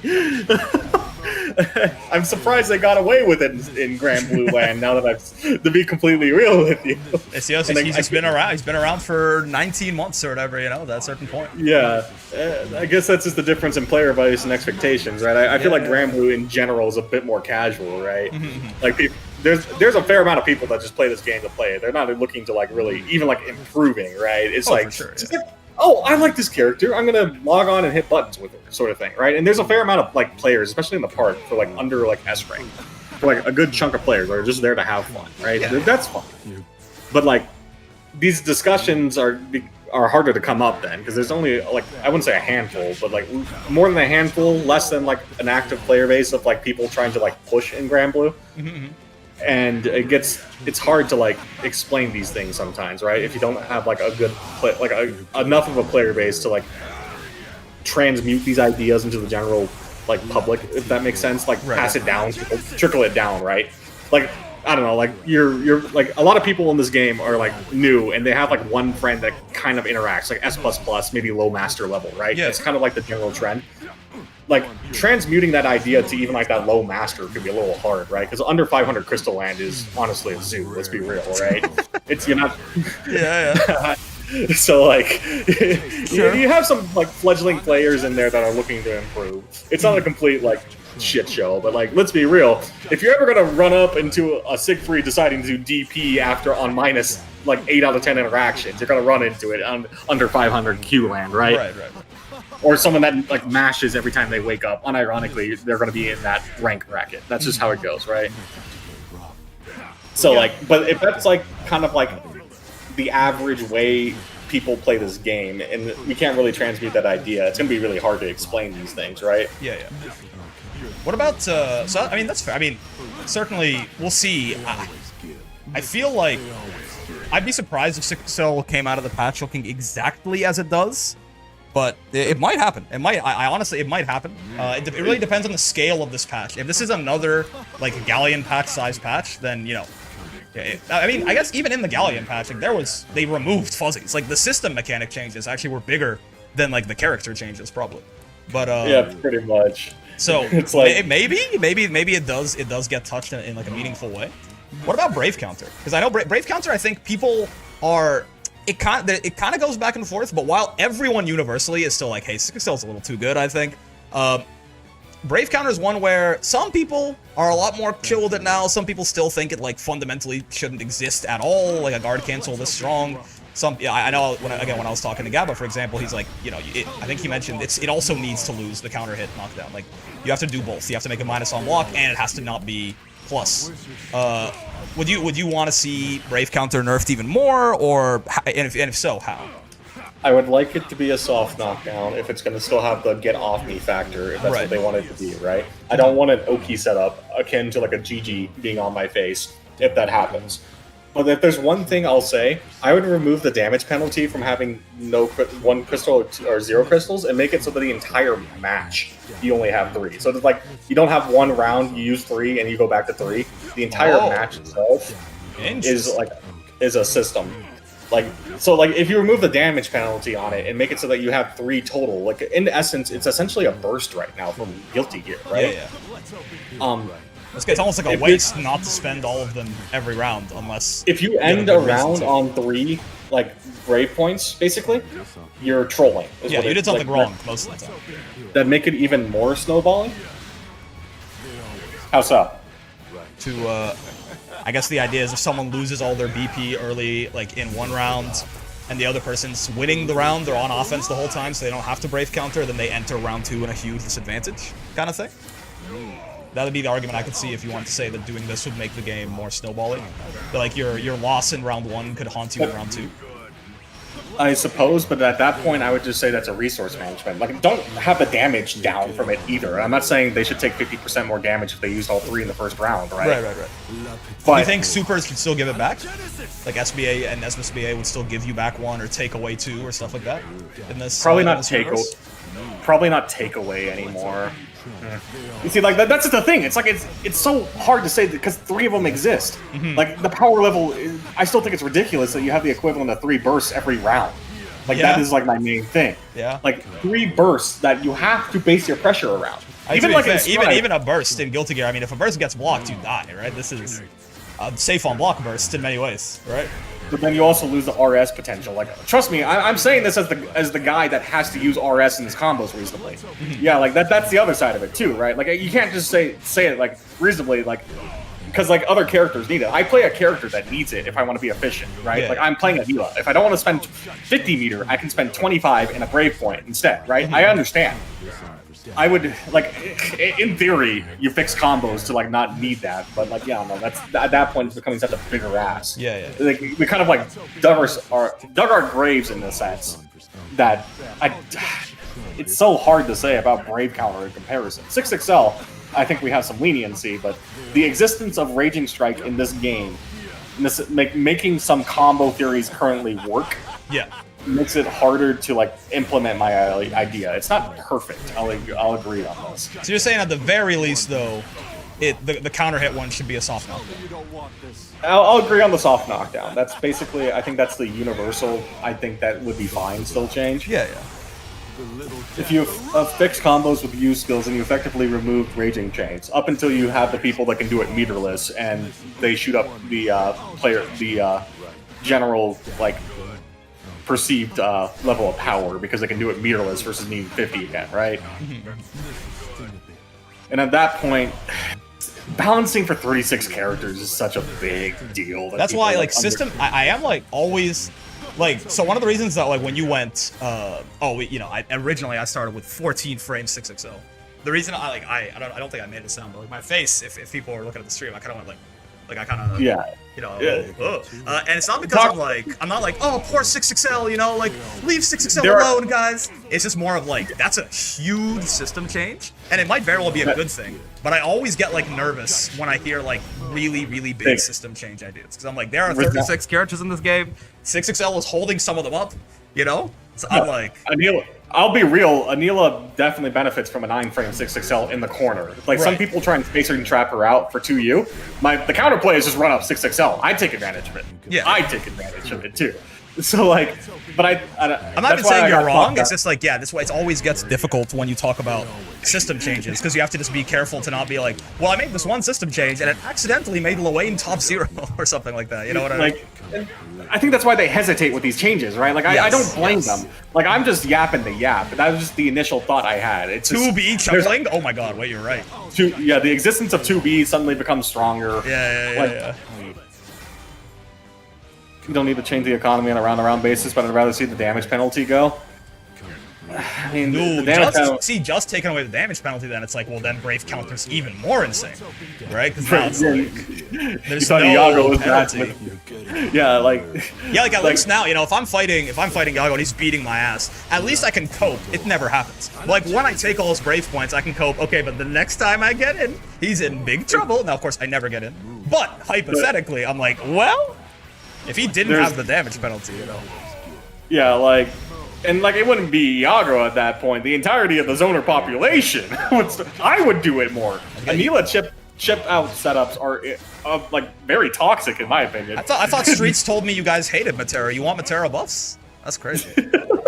I thought you guys didn't fuck with Matera like that. it's just so hard to talk about system mechanics. Like, yeah, the immediate reaction, right? Like, you can only do these like little incremental changes and see how like the characters changes. But like at some point, I think it's better to bring those characters up, right? Like, I don't know, make a system change, see like a small system change, see what happens. Maybe bring the characters up, which is, to be fair, that's what they did with BC, right? They went from +4 to -2, and then they brought some of the characters that definitely like suffered from it. Okay, I say that, and then we saw zoners. Well, yeah, I mean, so the idea with that, you're still right. Like, maybe they went a little overboard with it, but the reason that, you know, they buff Matera and Fairy when they nerf Brave Counter is because in a vacuum, just nerfing Brave Counter probably hurts. I mean, Matera turns out, well, the hop and everything like that, she's fine. But let's talk about Fairy. You know, just like, you know, nerfing Brave Counter hurts Fairy probably more than most other characters, right? So they try to buff her in exchange. And maybe did they go too far? Who knows? But, I mean, it's hard to say. It's like it was like a 1 frame difference on the far light, and the recovery as well, right? I guess more than 1 frame if we include the recovery, but from like 8 frames to 7 frames, I saw that change, and I just got Fairy to Master, and I knew immediately how stupid it was going to be just looking at 7 frame. Like, 7 frame, like, sure, they can't convert off of it, but the fact they can just use it as a keep off me button? Yes. It's a little ridiculous. Yeah, I think I will say though, I think soft knockdown Brave Counter, we've had enough time to think about it. I mean, it was being, I know people were also, before, like, when Brave Counter was still plus on block, some people were like, bro, you can fucking keep, like, if we have to pick one, you can keep it plus on block, but just get rid of the hard knockdown. Like, it was almost seen as, like, the bigger issue in some ways, right? I guess ideally I would like both. I think we're in a place, we can maybe get rid of both. I think, I mean, especially I think if it's gonna come with a 6XL nerf, like if you're gonna tone down the offense again, right?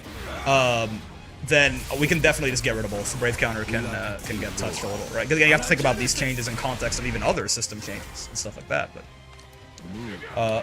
yeah, I mean, interesting to hear your thoughts for sure. You are a so again, to summarize, all of you are ass. Greg thinks that you guys, even if you get to Master Rank, it's still a zoo and you are bonobos. No one's playing Anila right except for like him and 2 other guys. And also, every complaint that you have about the game that isn't one that he shares is a skill issue. My bad, Greg. No, your apology is not accepted. I can speak on behalf of him. He's given me power of attorney. Yeah, and you guys are all just 6XL spamming monkeys at the zoo. And go play a real fighting game like Blaze Blue Central Fiction. So thank you for sharing that. Last thing I got for you before a completely accurate Grok summary as always. Last thing I got for you before I kind of, you know, we can either wrap up or if you want more stuff you want to talk about. What character's winning Evo right now? Money down. Money down. I'm a Tororo believer, so probably Percy. Okay. If he wins Evo and Dark World Tour. The Percys will never hear the end of it. The patch notes will never hear the end of it. I guess the only compensation is that Matera is a bigger threat in NA than JP than what I've seen. I feel like Monarch could be like the Tororo, like, and run ender, right? Yeah. And just because, like, with previous, like, winning Evo, or not winning, but going for second place with Evo, even, like, Matera wasn't as prominent, right? Anila's winning Evo, God, I wish. But, I don't know. My immediate opinion is Tororo, because I think he's just a very solid player and can play even past those weaknesses, is my thought process. He's, like, the only motherfucker who just walks that I've seen. I don't know what he's doing over there, but... I think people underestimate the... I know Rising is considered a very offensive game, right? There's a lot of stuff that gives you abilities to play offensively and win. Right. But I feel like the top end, I do think the Japanese are cooking with it, to be completely real with you. There's like, if we're talking completely theory, you're 100% on point 100% of the time. I feel like Tororo's playstyle is like going to be that peak of skill that will enable him to win. It's just, you know, human element is always going to be there. So I wouldn't be surprised if, you know, 20XX Grand Blue. We're all playing Percy just walking into our flame carpets. It's like, yeah, like he still has elements that let him play the Grand Blue. Haha, I just snowball on you. Like at the end of the day, Rising is a sometimes you just guessed wrong game. I'll be completely real with you. Yeah. Sometimes you just guess wrong. That's kind of fighting games too, to be honest. Like at the end of the day, there is, there are certain. I mean, there's less mix in this game than the average fighting game, even. Yeah, even that. It's not like we're doing left, right, up, down. and then like double cross like sort of shenanigans without getting like 2H in the face, right? Like it's like not that big of a deal. It's a bit more solid compared to some other anime games, right? Which is why I'm willing to say that defensive style is king, and that's what I've been trying to emulate personally. Like I'm not perfect at it, but I've gotten a lot better when I've started to think defensively, right? Especially, oh, you play the defensive character, of course you will. But like 6XL is such a strong tool. Any character could be rushed down if they tried hard enough. And I had that issue with Anila for a while. Like I had other people point this out to me. Just try to slow down a little and play to Anila's strengths instead of being a 6XL bot. And it kind of worked a lot better, in my opinion. Yeah, I mean, it's definitely that. I will say, personally, that's the kind of player that I struggle with the most. I mean, one, it's also just the correct way to play into Ladiva, for sure. It's like, even fucking Seox sometimes needs to start, you know, he's got to try and zone out a little bit every now and then against Ladiva. But personally as well, I think if someone's being real patient and just kind of sitting there, you know, waiting for something, trying to whiff punish, shit like that, it is a playstyle that is a lot more... it's a lot more effective than you might think, despite, you know, 6XL existing, despite, like, U-skill neutral skips existing, stuff like that, so. Yeah, it's just, like, it's theoretical top end. Like, I could say all this, and then Zane can just Grimnir all over them at the end of the day. No, again, you gotta, I need a hard commitment from you. You're saying Percy's winning Arc World Tour. It doesn't have to be Toro, I mean, if it's Percy, it is gonna be. But, like, you're saying Percy. I guess if I was a betting man, that would be a minus EV play because of like how unlikely, because there's only like so many representatives. But if I'm going with my heart, I want to believe Percival makes it work. I don't even have my own answer for this. Honestly, you know what? I want Matera to win just because I want to see the world win. I want. There is like I'm gonna watch. I'm gonna stream. I'm gonna be live tomorrow. By the way, guys, I'm not usually live on Friday, but we're gonna be watching Evo tomorrow and Saturday. Grand Blue's a Saturday game, right? But like I'm just gonna have fun. I like all the characters in this game. I love watching high level play of all of them. But I think I'll be able to make the most YouTube videos yelling at people if Matera wins. I think it's going to be the best for the content environment. If people are going to be that's what happened. I was in Japan when Evo Japan was happening, and I watched the grands of Fairy versus Kag, and at the time I was like, Kag, just please win. If Fairy wins, people are going to be so annoying in my chat for the next like 4 months. Now I've embraced it, honestly. Now I'm like, you know what, Monarch, come on, man, get it. You win Evo, and then we'll just. It'll just be fun. It'll just be fun for the next like 6 months until and especially if she then like doesn't get nerfed in the Villness patch. It'll just be such a good time to be alive. We'll just be fighting every day. It'll be a battlefield. I fuck with that. I mean, it was like when Belial got buffed after winning Evo, right? Aaron won Evo, and then he got buffed. Basically, it's like very funny. You know what? At this point, bring the fire, and then maybe we can agenda push and get some stuff like solved. Like now is the time to talk about BC because everyone's rioting. Yes. Yeah, honestly, a community up in arms in many ways. At least it's a passionate community. That's something. We'll take it.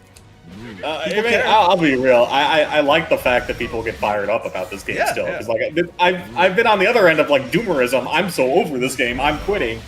That's been like a fair sentiment. Like I've interacted with like the player base trying to improve. Like I'm not the best player in the region, obviously, but I've interacted with like the top players and like the in-between skill level of people like looking to improve. And like a not uncommon sentiment, unfortunately, is this game is bullshit. I'm done. I'm going back to Uma or something. Yeah. Or insert casual game here. Oh, okay. First off, Uma, I think the only game I've played in my life that's more complicated than Musume might be fucking like Pathfinder 2nd Edition. It's a fucking 600-page rulebook tabletop RPG. Yeah, unironically, I laugh when they say I'm retiring to Uma. It's like, y'all don't know what spreadsheet simulator you use. I play Grand Blue to relax after my Uma grind, man. Exactly. It puts it in perspective, right? I'm retiring to Grand Blue Fantasy versus Rising, okay? Don't fuck with me. Okay, so Toro's winning Evo. Fair enough. That's I would like to see Percival win because I do think Percival is cool.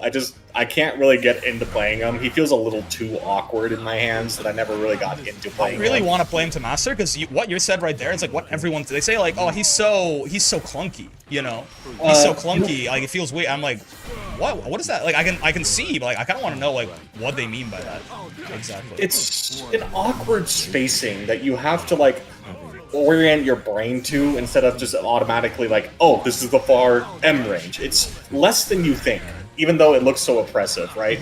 Like, Percy buttons look oppressive up until you play them, and then you realize all the weaknesses of them, right? Interesting. It's hard to make him properly work up until you hit the flame carpet button. I think the flame yeah, carpet that one's button, oppressive, and also you don't have to. You can do that without playing him and still figure that one out.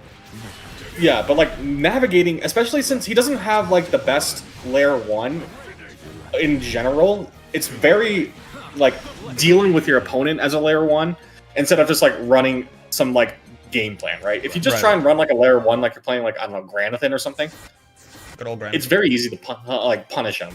I think it's just a change of getting used to. You need some practice. I have like, by the time I got on the Master, he was like the 3rd hardest Master for me to get in the Masters overall in terms of like matches played. Yeah. Like first one was Anila because it was my first one, obviously. Second one was pre-nerf or pre-buff Fairy because I hadn't played a zoner to that extent in my life ever, and I sucked at her, frankly. Pre-buff Fairy also was not very good. And on top of this, you know, yeah, she wasn't very good beforehand too. Like if I picked her up again right now, I'm sure I could be decent at her, sort of feeling. But like the buffs would definitely be like a help. 100%. As someone who has no idea how to play zoners, Fairy was not that hard. I played her to master somewhat recently. You know, she does good work. Yeah, the main thing was not 2Hing as an anti-air. I love 2Hing, and unfortunately. Yeah, exactly. I have a button that incentivizes it. I love hitting the 2H button. Yeah. But mainly learning, like, and that was before close medium was used as an actual anti-air, right? You could use close medium to kick it, but it didn't have anti-air properties, so it was mostly using like H or 623H properly, right? Or like even air throwing. I learned how to air throw because of that fairy, and even then, I feel it coming. I'm gonna throw you. Don't try me. That's fair. I gotta start air command grab. But yeah, man, I think that's kind of all I have for you in terms of conversation topics or stuff like that. Thank you so much for I mean, we've been here for a good like 3.5 hours now. Is that right? Something like that? No, 3 hours. Just about 3 hours. It was a good time though. I think it was a very fun conversation. Is there anything? I mean, if there's something you wanna talk about, by all means. But otherwise, you know, any last words and/or other conversation topics you want to start up? Personally, does Chad have anything though? Is what I am always gonna ask. That's fair. You guys got any questions you want to ask Greg or something? I mean, he'll be streaming. I mean, go check out his stream if you want to ask. If you find a question, you know, tomorrow. I assume you're gonna be watching Evo? I'm not gonna do I'm not a good watch party streamer. I'll be real. If you come to my streams because you want to learn something, it's like the way I've cultivated it. But otherwise, if I'm watching something, I usually stay dead silent because I just want to watch it. I'm not like a. I'm not a good. You could do you know, if you want to do. You could like explain what's going on. You know, I think high level play a lot of times can be really nice to like indicate to people like, oh, this doesn't look like anything to you guys, but actually here's why this is a really clever thing that, you know, Aaron just did or something like that. Yeah, but like then on pools matches and it's just a clown fiesta. It's like, yeah, they're swinging. Yeah. This guy is, like, you know, he's doing things. Not to learn. Yeah, like, and that's the other side of it as well. I'm just chilling half the time too, right? Like, I'm not like, there are times I'm learning stuff and like I'll break down, like I'll try to break down a matchup with the chat, right? Like I was going over like the Seahawks matchup the other day because it's like I got rolled. And it's like, okay, we need to learn this matchup. But then, like, the other times, I'm just literally just doing cheap things, right? Just tell Greg to order his top 13 for the funny YouTube bit. Oh boy, all right. That's the last thing you gotta do. 1 to 13. You have to give me a 1 and a 2. You know, let me open up a notepad just so we make sure you can't squirm away from any of this. I've never made a tier list in my life because I know someone's gonna yell at me. All right, Greg. These things are superfluous in my head. It's like I think I'm not about Pathfinder 2E is indeed fire. Yeah, it's so good. It's I mean, it's my favorite game ever. Oh, you see this, Greg? Are you looking at the screen? I got an empty list. I know, I see it, and I don't want to look at it. I'm gonna need something from you here, man. Lucky number 13. Who's the best character in the game, Gregathan? Let me know. I mean, that's gonna have to go to Grimnir. Okay. That's just a given. All right. I think so far, I don't think you're getting any pitchforks aimed at you. I think that's probably consensus for a lot of people. Yep. Okay. I'm staring at the character select screen. I was like, okay, now this is the hard part. Who's number 2? There's like one you could say everyone's gonna be already bad list. Damn, that's tough. You've already lost. Yeah. Yeah, biased. Wow. Greg. Well, Yeah. I'm gonna go with my number 2 Percy then. Ooh, okay. All right. I do think Percival has the power. It's just he's definitely is hard to pilot. I'm just in theory, I do think he's gonna be up there. Number 3. I'm gonna get shot for this. Oh. Anila. I still think Beatrix is pretty damn high. I'll be real with you, chat. I'll listen. Let me be your emotional support animal. I think Percy personally, I think he's certainly good. I think this is basically pick whoever you think the best Shoto in the game is and put them at number 2. Basically. So I might argue honestly. If I can take some heat, I think Catalina is probably number 2 personally. But if you think Percy is who I think Catalina is, that sounds reasonable to me. Beatrix I think is still good. I'm playing with the idea that they nerfed her a little bit harder than I thought with those fireball changes and the 2-2M changes and stuff, but she's still strong. There's counterplay to her, and it's not as free as it used to be, but my main shtick is that the existence of zoners being so prevalent now means Beatrix is going to be a higher value pick and have more general strength in the meta. Like very good into Matera, into Fairy, stuff like that. It's not auto-win as it used to be. I just think because the general power level has gone down with it, that Beatrix can still contest. Beatrix's previous highs are not there anymore, but the general highs are not there anymore outside of Grimnir currently. Okay. All right, you can't keep running. You have to tell me number 4. No more stalling. Who's the 4th best character in the game, Gregory? Gregory, who's number 4? Gregory. I'm looking at the list. It's like I need number 4 from you, Gregory. You know what? Fuck it. Put Beatrix down 1. Put Basaraga number 3. Oh, all right. A spicy. I mean, because I just looked at Basaraga and I was just remembering if we're talking matchup spread and general meta play, Basaraga I think is one step for he's closer. He's pandering to the crowd. People hate Vasaraga. This is good. You're earning bonus points back with them. I still think Beatrix is higher than people give her credit, but I still think Vasaraga is definitely up there by nature of he is now the bully. If you're not gonna hard shut him down like Matera-esque, Fairy-esque, he becomes insanely snowbally, and it's reasonable for him to snowball consistently. Right. Because of especially the armor change. I think that people talk about this 5U, or his far at medium being good. His 5U being a meter now instead of 1. Dude, when I looked at the patch notes, that was the thing for me, right? I looked at, so I was like, oh, you got a lot of these nice buffs, that's very good. All the farm gives it new combos, and then I saw Soulforge as a gauge, and I think I went huh? That was far medium, sure. He needed a button, in my opinion. Some button. It's a damn good button. I'm not gonna it's more than I thought it would be, but they were talking about far M before, so I'm not surprised it happened. But the 5U on top of it, being with it, makes his pressure a lot more oppressive, right? All right, number 5. We gotta go. You're explaining your thoughts to not have to give another take. I'm not gonna let you do that. I know what you're doing. I'm trying to be nuanced. That's why I never have put a tier list on Twitter. I need people to yell at you. If you're nuanced, people can't yell at you. Yeah, just throw a curveball in the middle of this, at the start. I'm gonna put this at the start of the video, actually. Before they hear any of the thoughts that you have to say, we're just gonna do this. No. Yeah, okay, yeah. It's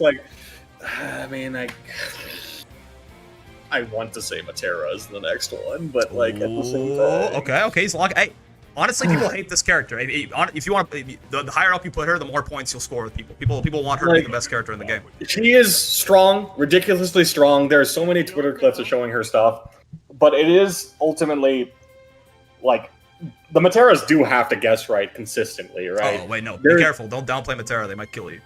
Okay. It's harder to force them to guess right because of the recovery. And with 50 meter, U butterfly is still a war crime. But in order to consistently keep someone out, the opponent has to rotate their options properly, right? I think it's a lot easier to rotate those options and not eat shit. You can get hit occasionally, but in the same way, it's just looking for that 1 giga punch. Yep. The Matera pre-50 meter. He's got a gun to his head, man. He's has to work here. Okay, all right. Listen, whatever you say, Gregathan. Who's number 6? It's get you're out of the top 5. You're in subjective waters. I mean, this is also probably going to be my controversial opinion. This is where I'd put Henri. Ooh, okay, all right. Henri / Uno. Number 1 underrepresented character in this game. I think he's real good. I don't think he's that good, but he not so controversial. I don't think it's controversial because people have to talk about Henri for anything about him to be controversial. It's like he doesn't I don't exist. know, it's one of those things. I think he's just not explored enough to like consistently like see why he would be that strong. Like there are still flaws with Henri, right? You can still get into his mid range and contest him there. Like not 6, just outside of top 10. See, like, he's doing it again. He's doing it. See? I was talking about this earlier. Henri's like the 11th best character in the game, as if that doesn't make him incredibly strong. Like part of these placements is just considering meta. Right. And when I consider meta, I consider what are like the top 3 people talk about in a patch. This patch, they're talking about Matera. Mm-hmm. They're talking about Fairy. Vasaraga. Then they're talking about Vasaraga. Yeah. I guess Vasaraga more than Fairy, to be fair. Fairy's kind of flown a little under. Japan, I think, thinks Fairy's like the 2nd best character in the game or something like that. So. Yeah, exactly.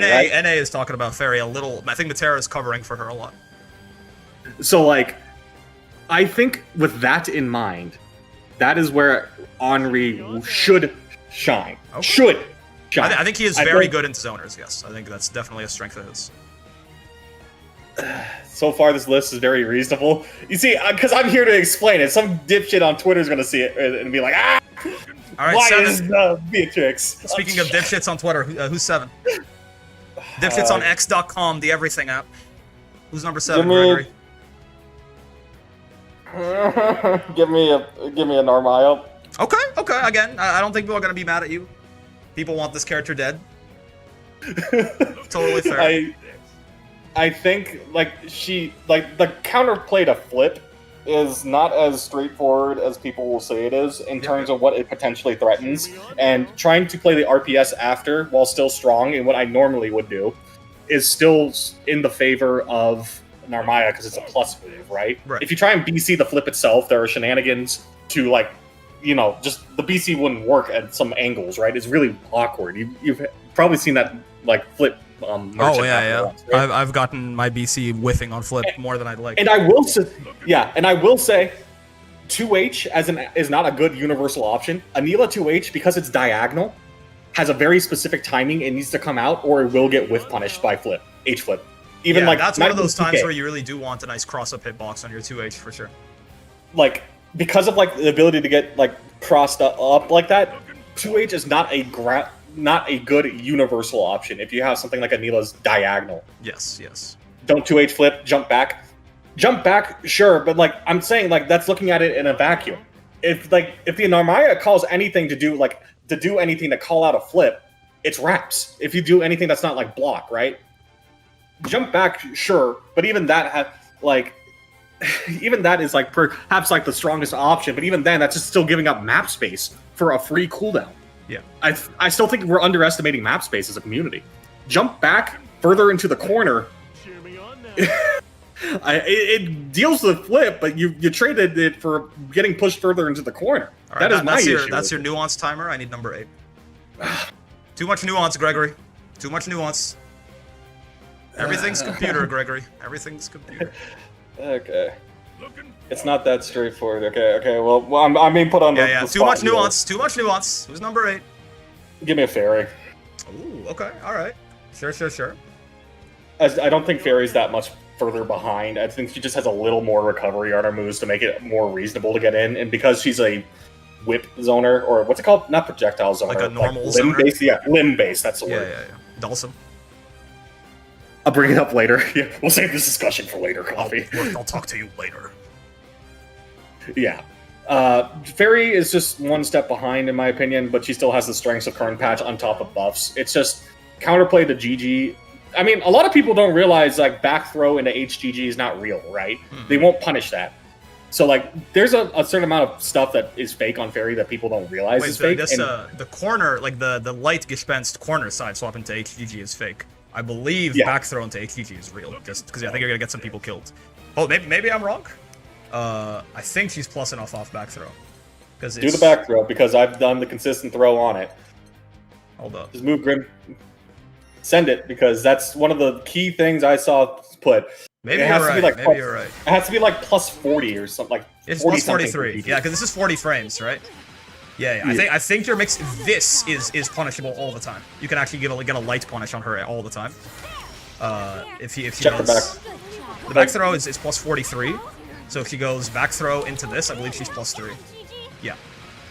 Okay, then the online fairies were messing it up consistently. Then my bad, chat. No, that's fine. I just said because you're gonna get people killed, Gregory. Your words. This is why I don't make tier lists. This is why I say.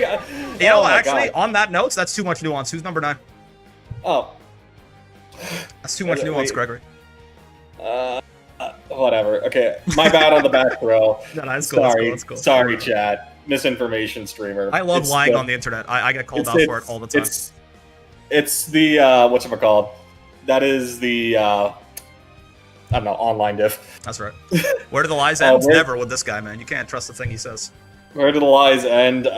There's no lying. This is just my I'm getting blasted on Twitter no matter what I do, Liz. What's the number? 9. Who's 9? Give me 9. We got Grimnir, Percy, Vasaraga, Beatrix, Vitera, Uno, Narmaya, Fairy. Who's 9? I don't value Versusia, to be real with you, but I haven't seen enough of her post-change to have an opinion of her. That's the other side of it. I don't like to have fleshed out opinions. Where's Belial? I'm thinking like the 10 and 11 are is like the Catalina than Belial's, because I feel like the current meta favors more of like less of jack of all trades sort of things, and versus having a very strong niche, which is like the current trend, right? Right. Characters like Vasaraga and Matera and Fairy and stuff like that. Grimnir. Yeah, like if you want to get Catalina and Belial out of the way, I'll say 10-11. Catalina number 10, Belial number 11. Sure. At Catalina that, right there. I still need a 9 though. Vikala nowhere to be seen. That's true actually. Vikala downplay in my fucking stream. I can't believe it. Shit. It was 9, Gregory. I'm just gonna say I don't value Versusia, so she's not showing up as like on 12, if that's what we're saying. Damn. All right. I don't personally value her. And it doesn't help. I guess it doesn't help that I have a decent matchup into her, especially after the changes. I don't think it's that bad for Anila. I can't believe Greg hates women. True. Top 3 are flip men. it and ship it. He believes in placing value on women's lives. Wow. That's an insane thing to say. I think Bubs is 9 or 10. I don't think he's 9 or 10. Yeah, Greg's not big on Bubs, from what he said earlier. Bubs is definitely strong with his changes. I still think he has some pretty reasonably bad matchups, and he still isn't god tier in comparison. Okay. So like, I mean, like, I don't know. It's like in my head, it'd be like if top 12 is like S tier or whatever, or like A tier and S tier. Bubs would be like right under that, king of like the next tier. People are saying Luane for 9. Do you want to cater to the crowds? I mean, I was talking Luane game earlier too. If it would be a Luane, then yeah. Oh, cool. Luane, you heard it here first, folks. Luane's better than Belial. Luane. I know it. I'm valuing niches, right? Look at the top 7, like our top like 9 here. Outside of Narmaya, all these characters have some sort of niche, right? Right. Or they're Grimnir. Grimnir is Grimnir. That's right. Top 10 Luane, the prophecy is real. I believe One Piece. Like, wait, what's that say? He shits on your day, but the most known Bubs is Hava. Have a shit day when I queue into him on ranked and I lose 100 crystals when I get O2'd. Exactly right. Just Luane is reasonably strong, and like there are some matchups that can just rush him down, right? Like that's just how it goes. Lil Wayne can get rushed down. You can just put Cag at 9. I don't think Cag is that strong. Who's 12 then? Is it Cag? 13, but I'd put Cag, I guess. Okay. We're almost there. Don't worry. You're almost free, Greg. 13.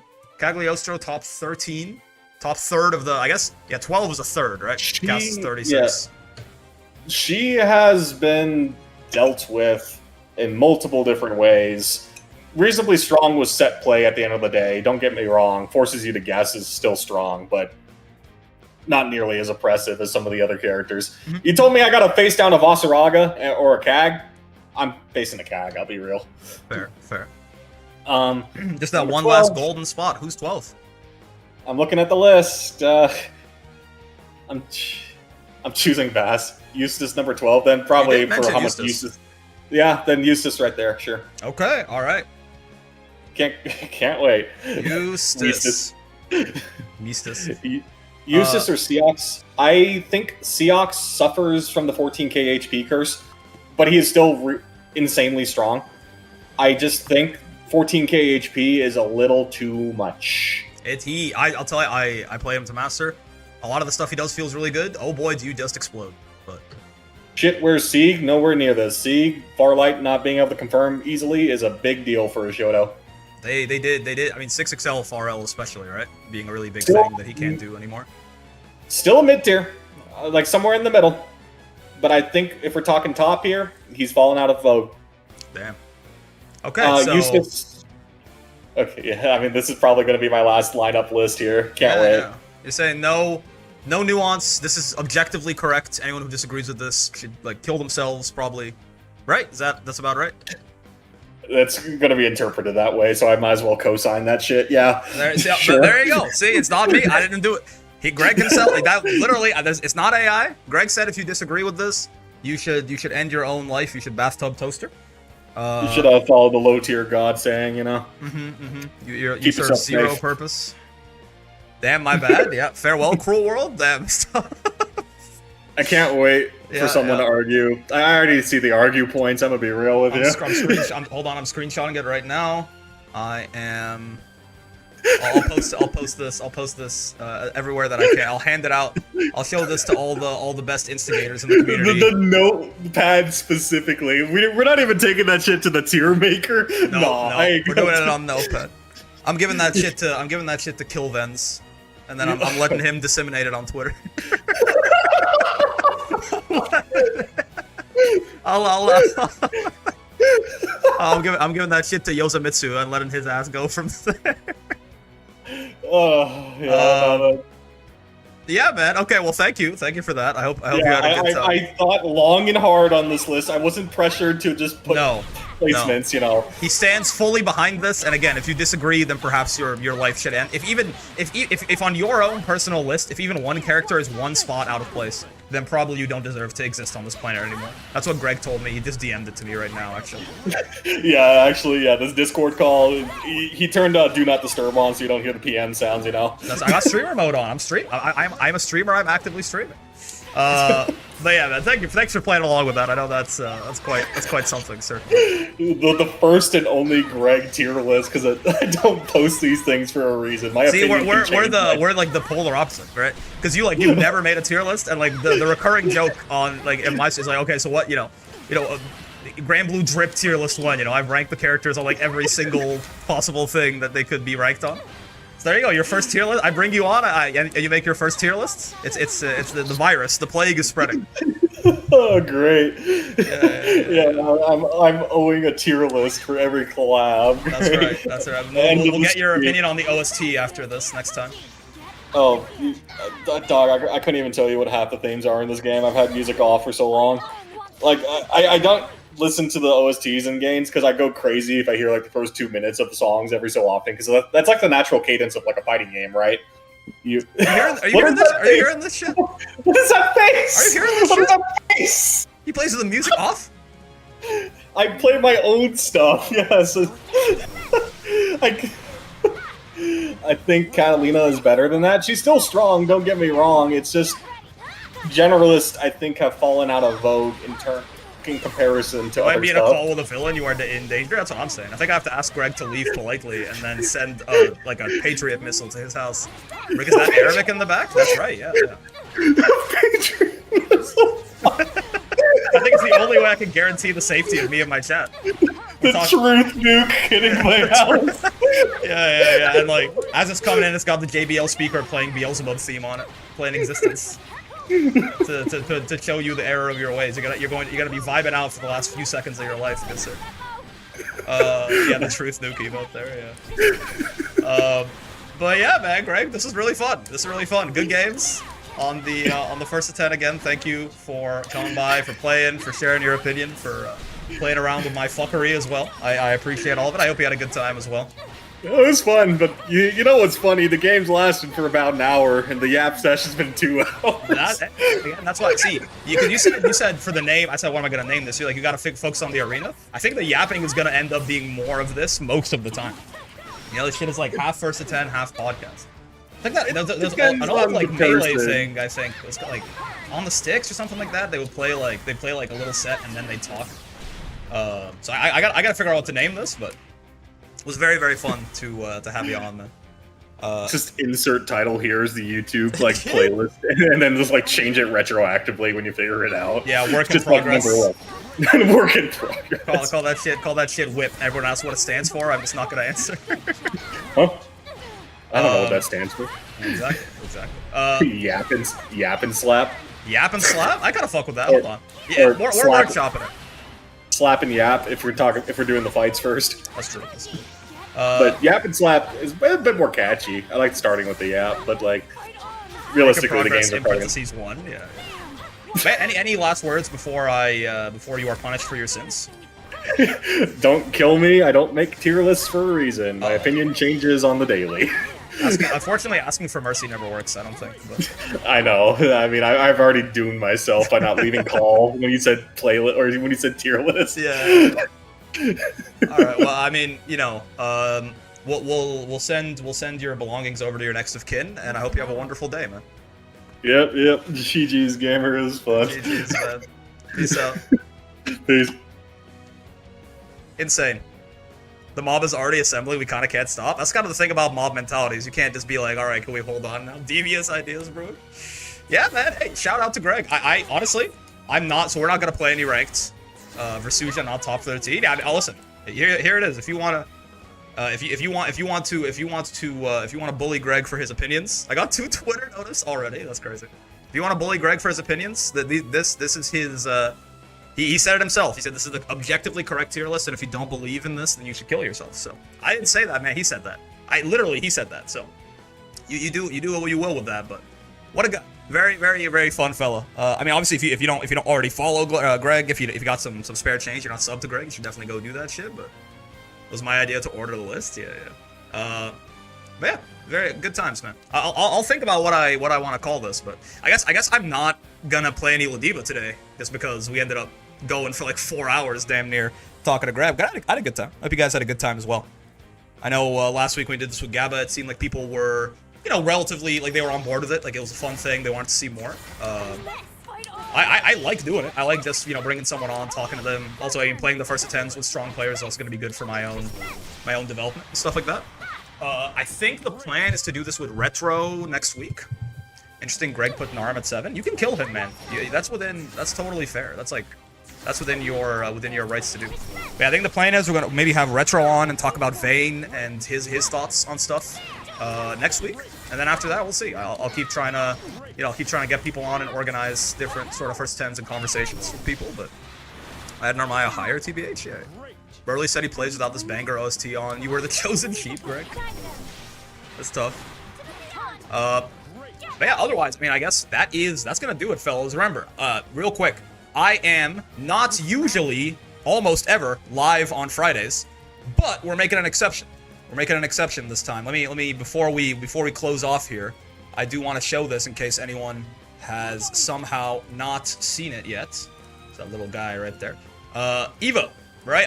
If you somehow are unaware, Evo is tomorrow, man. It starts tomorrow. Day 1 is Friday. All these times are in Pacific time. So for my own stream schedule, we're going, let me move myself kind of over here.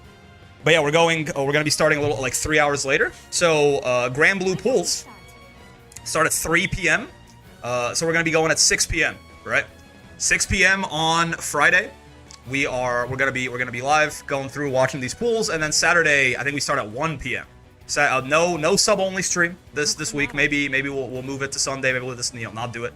But yeah, 10 a.m., aka 1 p.m. my time, 10 a.m. Eastern. That's when the second half pools is going to start. And we're going to be live from here all the way to, oh God, 10 p.m.? Oh no, so it's 12 hours, right? We're going to go from 1 p.m. to 1 a.m. Sounds good, man. So we're going to be live for 12 hours on Saturday. We're going to be hanging out. So if you want to come by, come in and out, just kind of hang out, watch what's going on at Evo, see if Greg's prediction of Tororo winning comes true, then by all means, I'd love to have you there. But again, starting on Friday tomorrow. City. I don't think I'm too interested in watching anything else in particular. I need Street Fighter. Street Fighter's cool. Maybe, I mean, Street Fighter is happening at like 11 p.m. my time though, so I feel like maybe I might just watch. I'm gonna catch the Sajam video on that after it's done, or the Brian F recap or something. But for now, fellas, with that little bit of housekeeping out of the way, that is gonna do it for the stream. Thanks again to Greg for coming on. If you guys want to suggest anyone in particular you'd like to see me bring on for this, or if you have an idea for a name for this too, I'm workshopping it, I'm taking ideas. For now, I will end the stream on YouTube and we'll find someone to raid on Twitch. Goodbye, YouTube. And let's see who we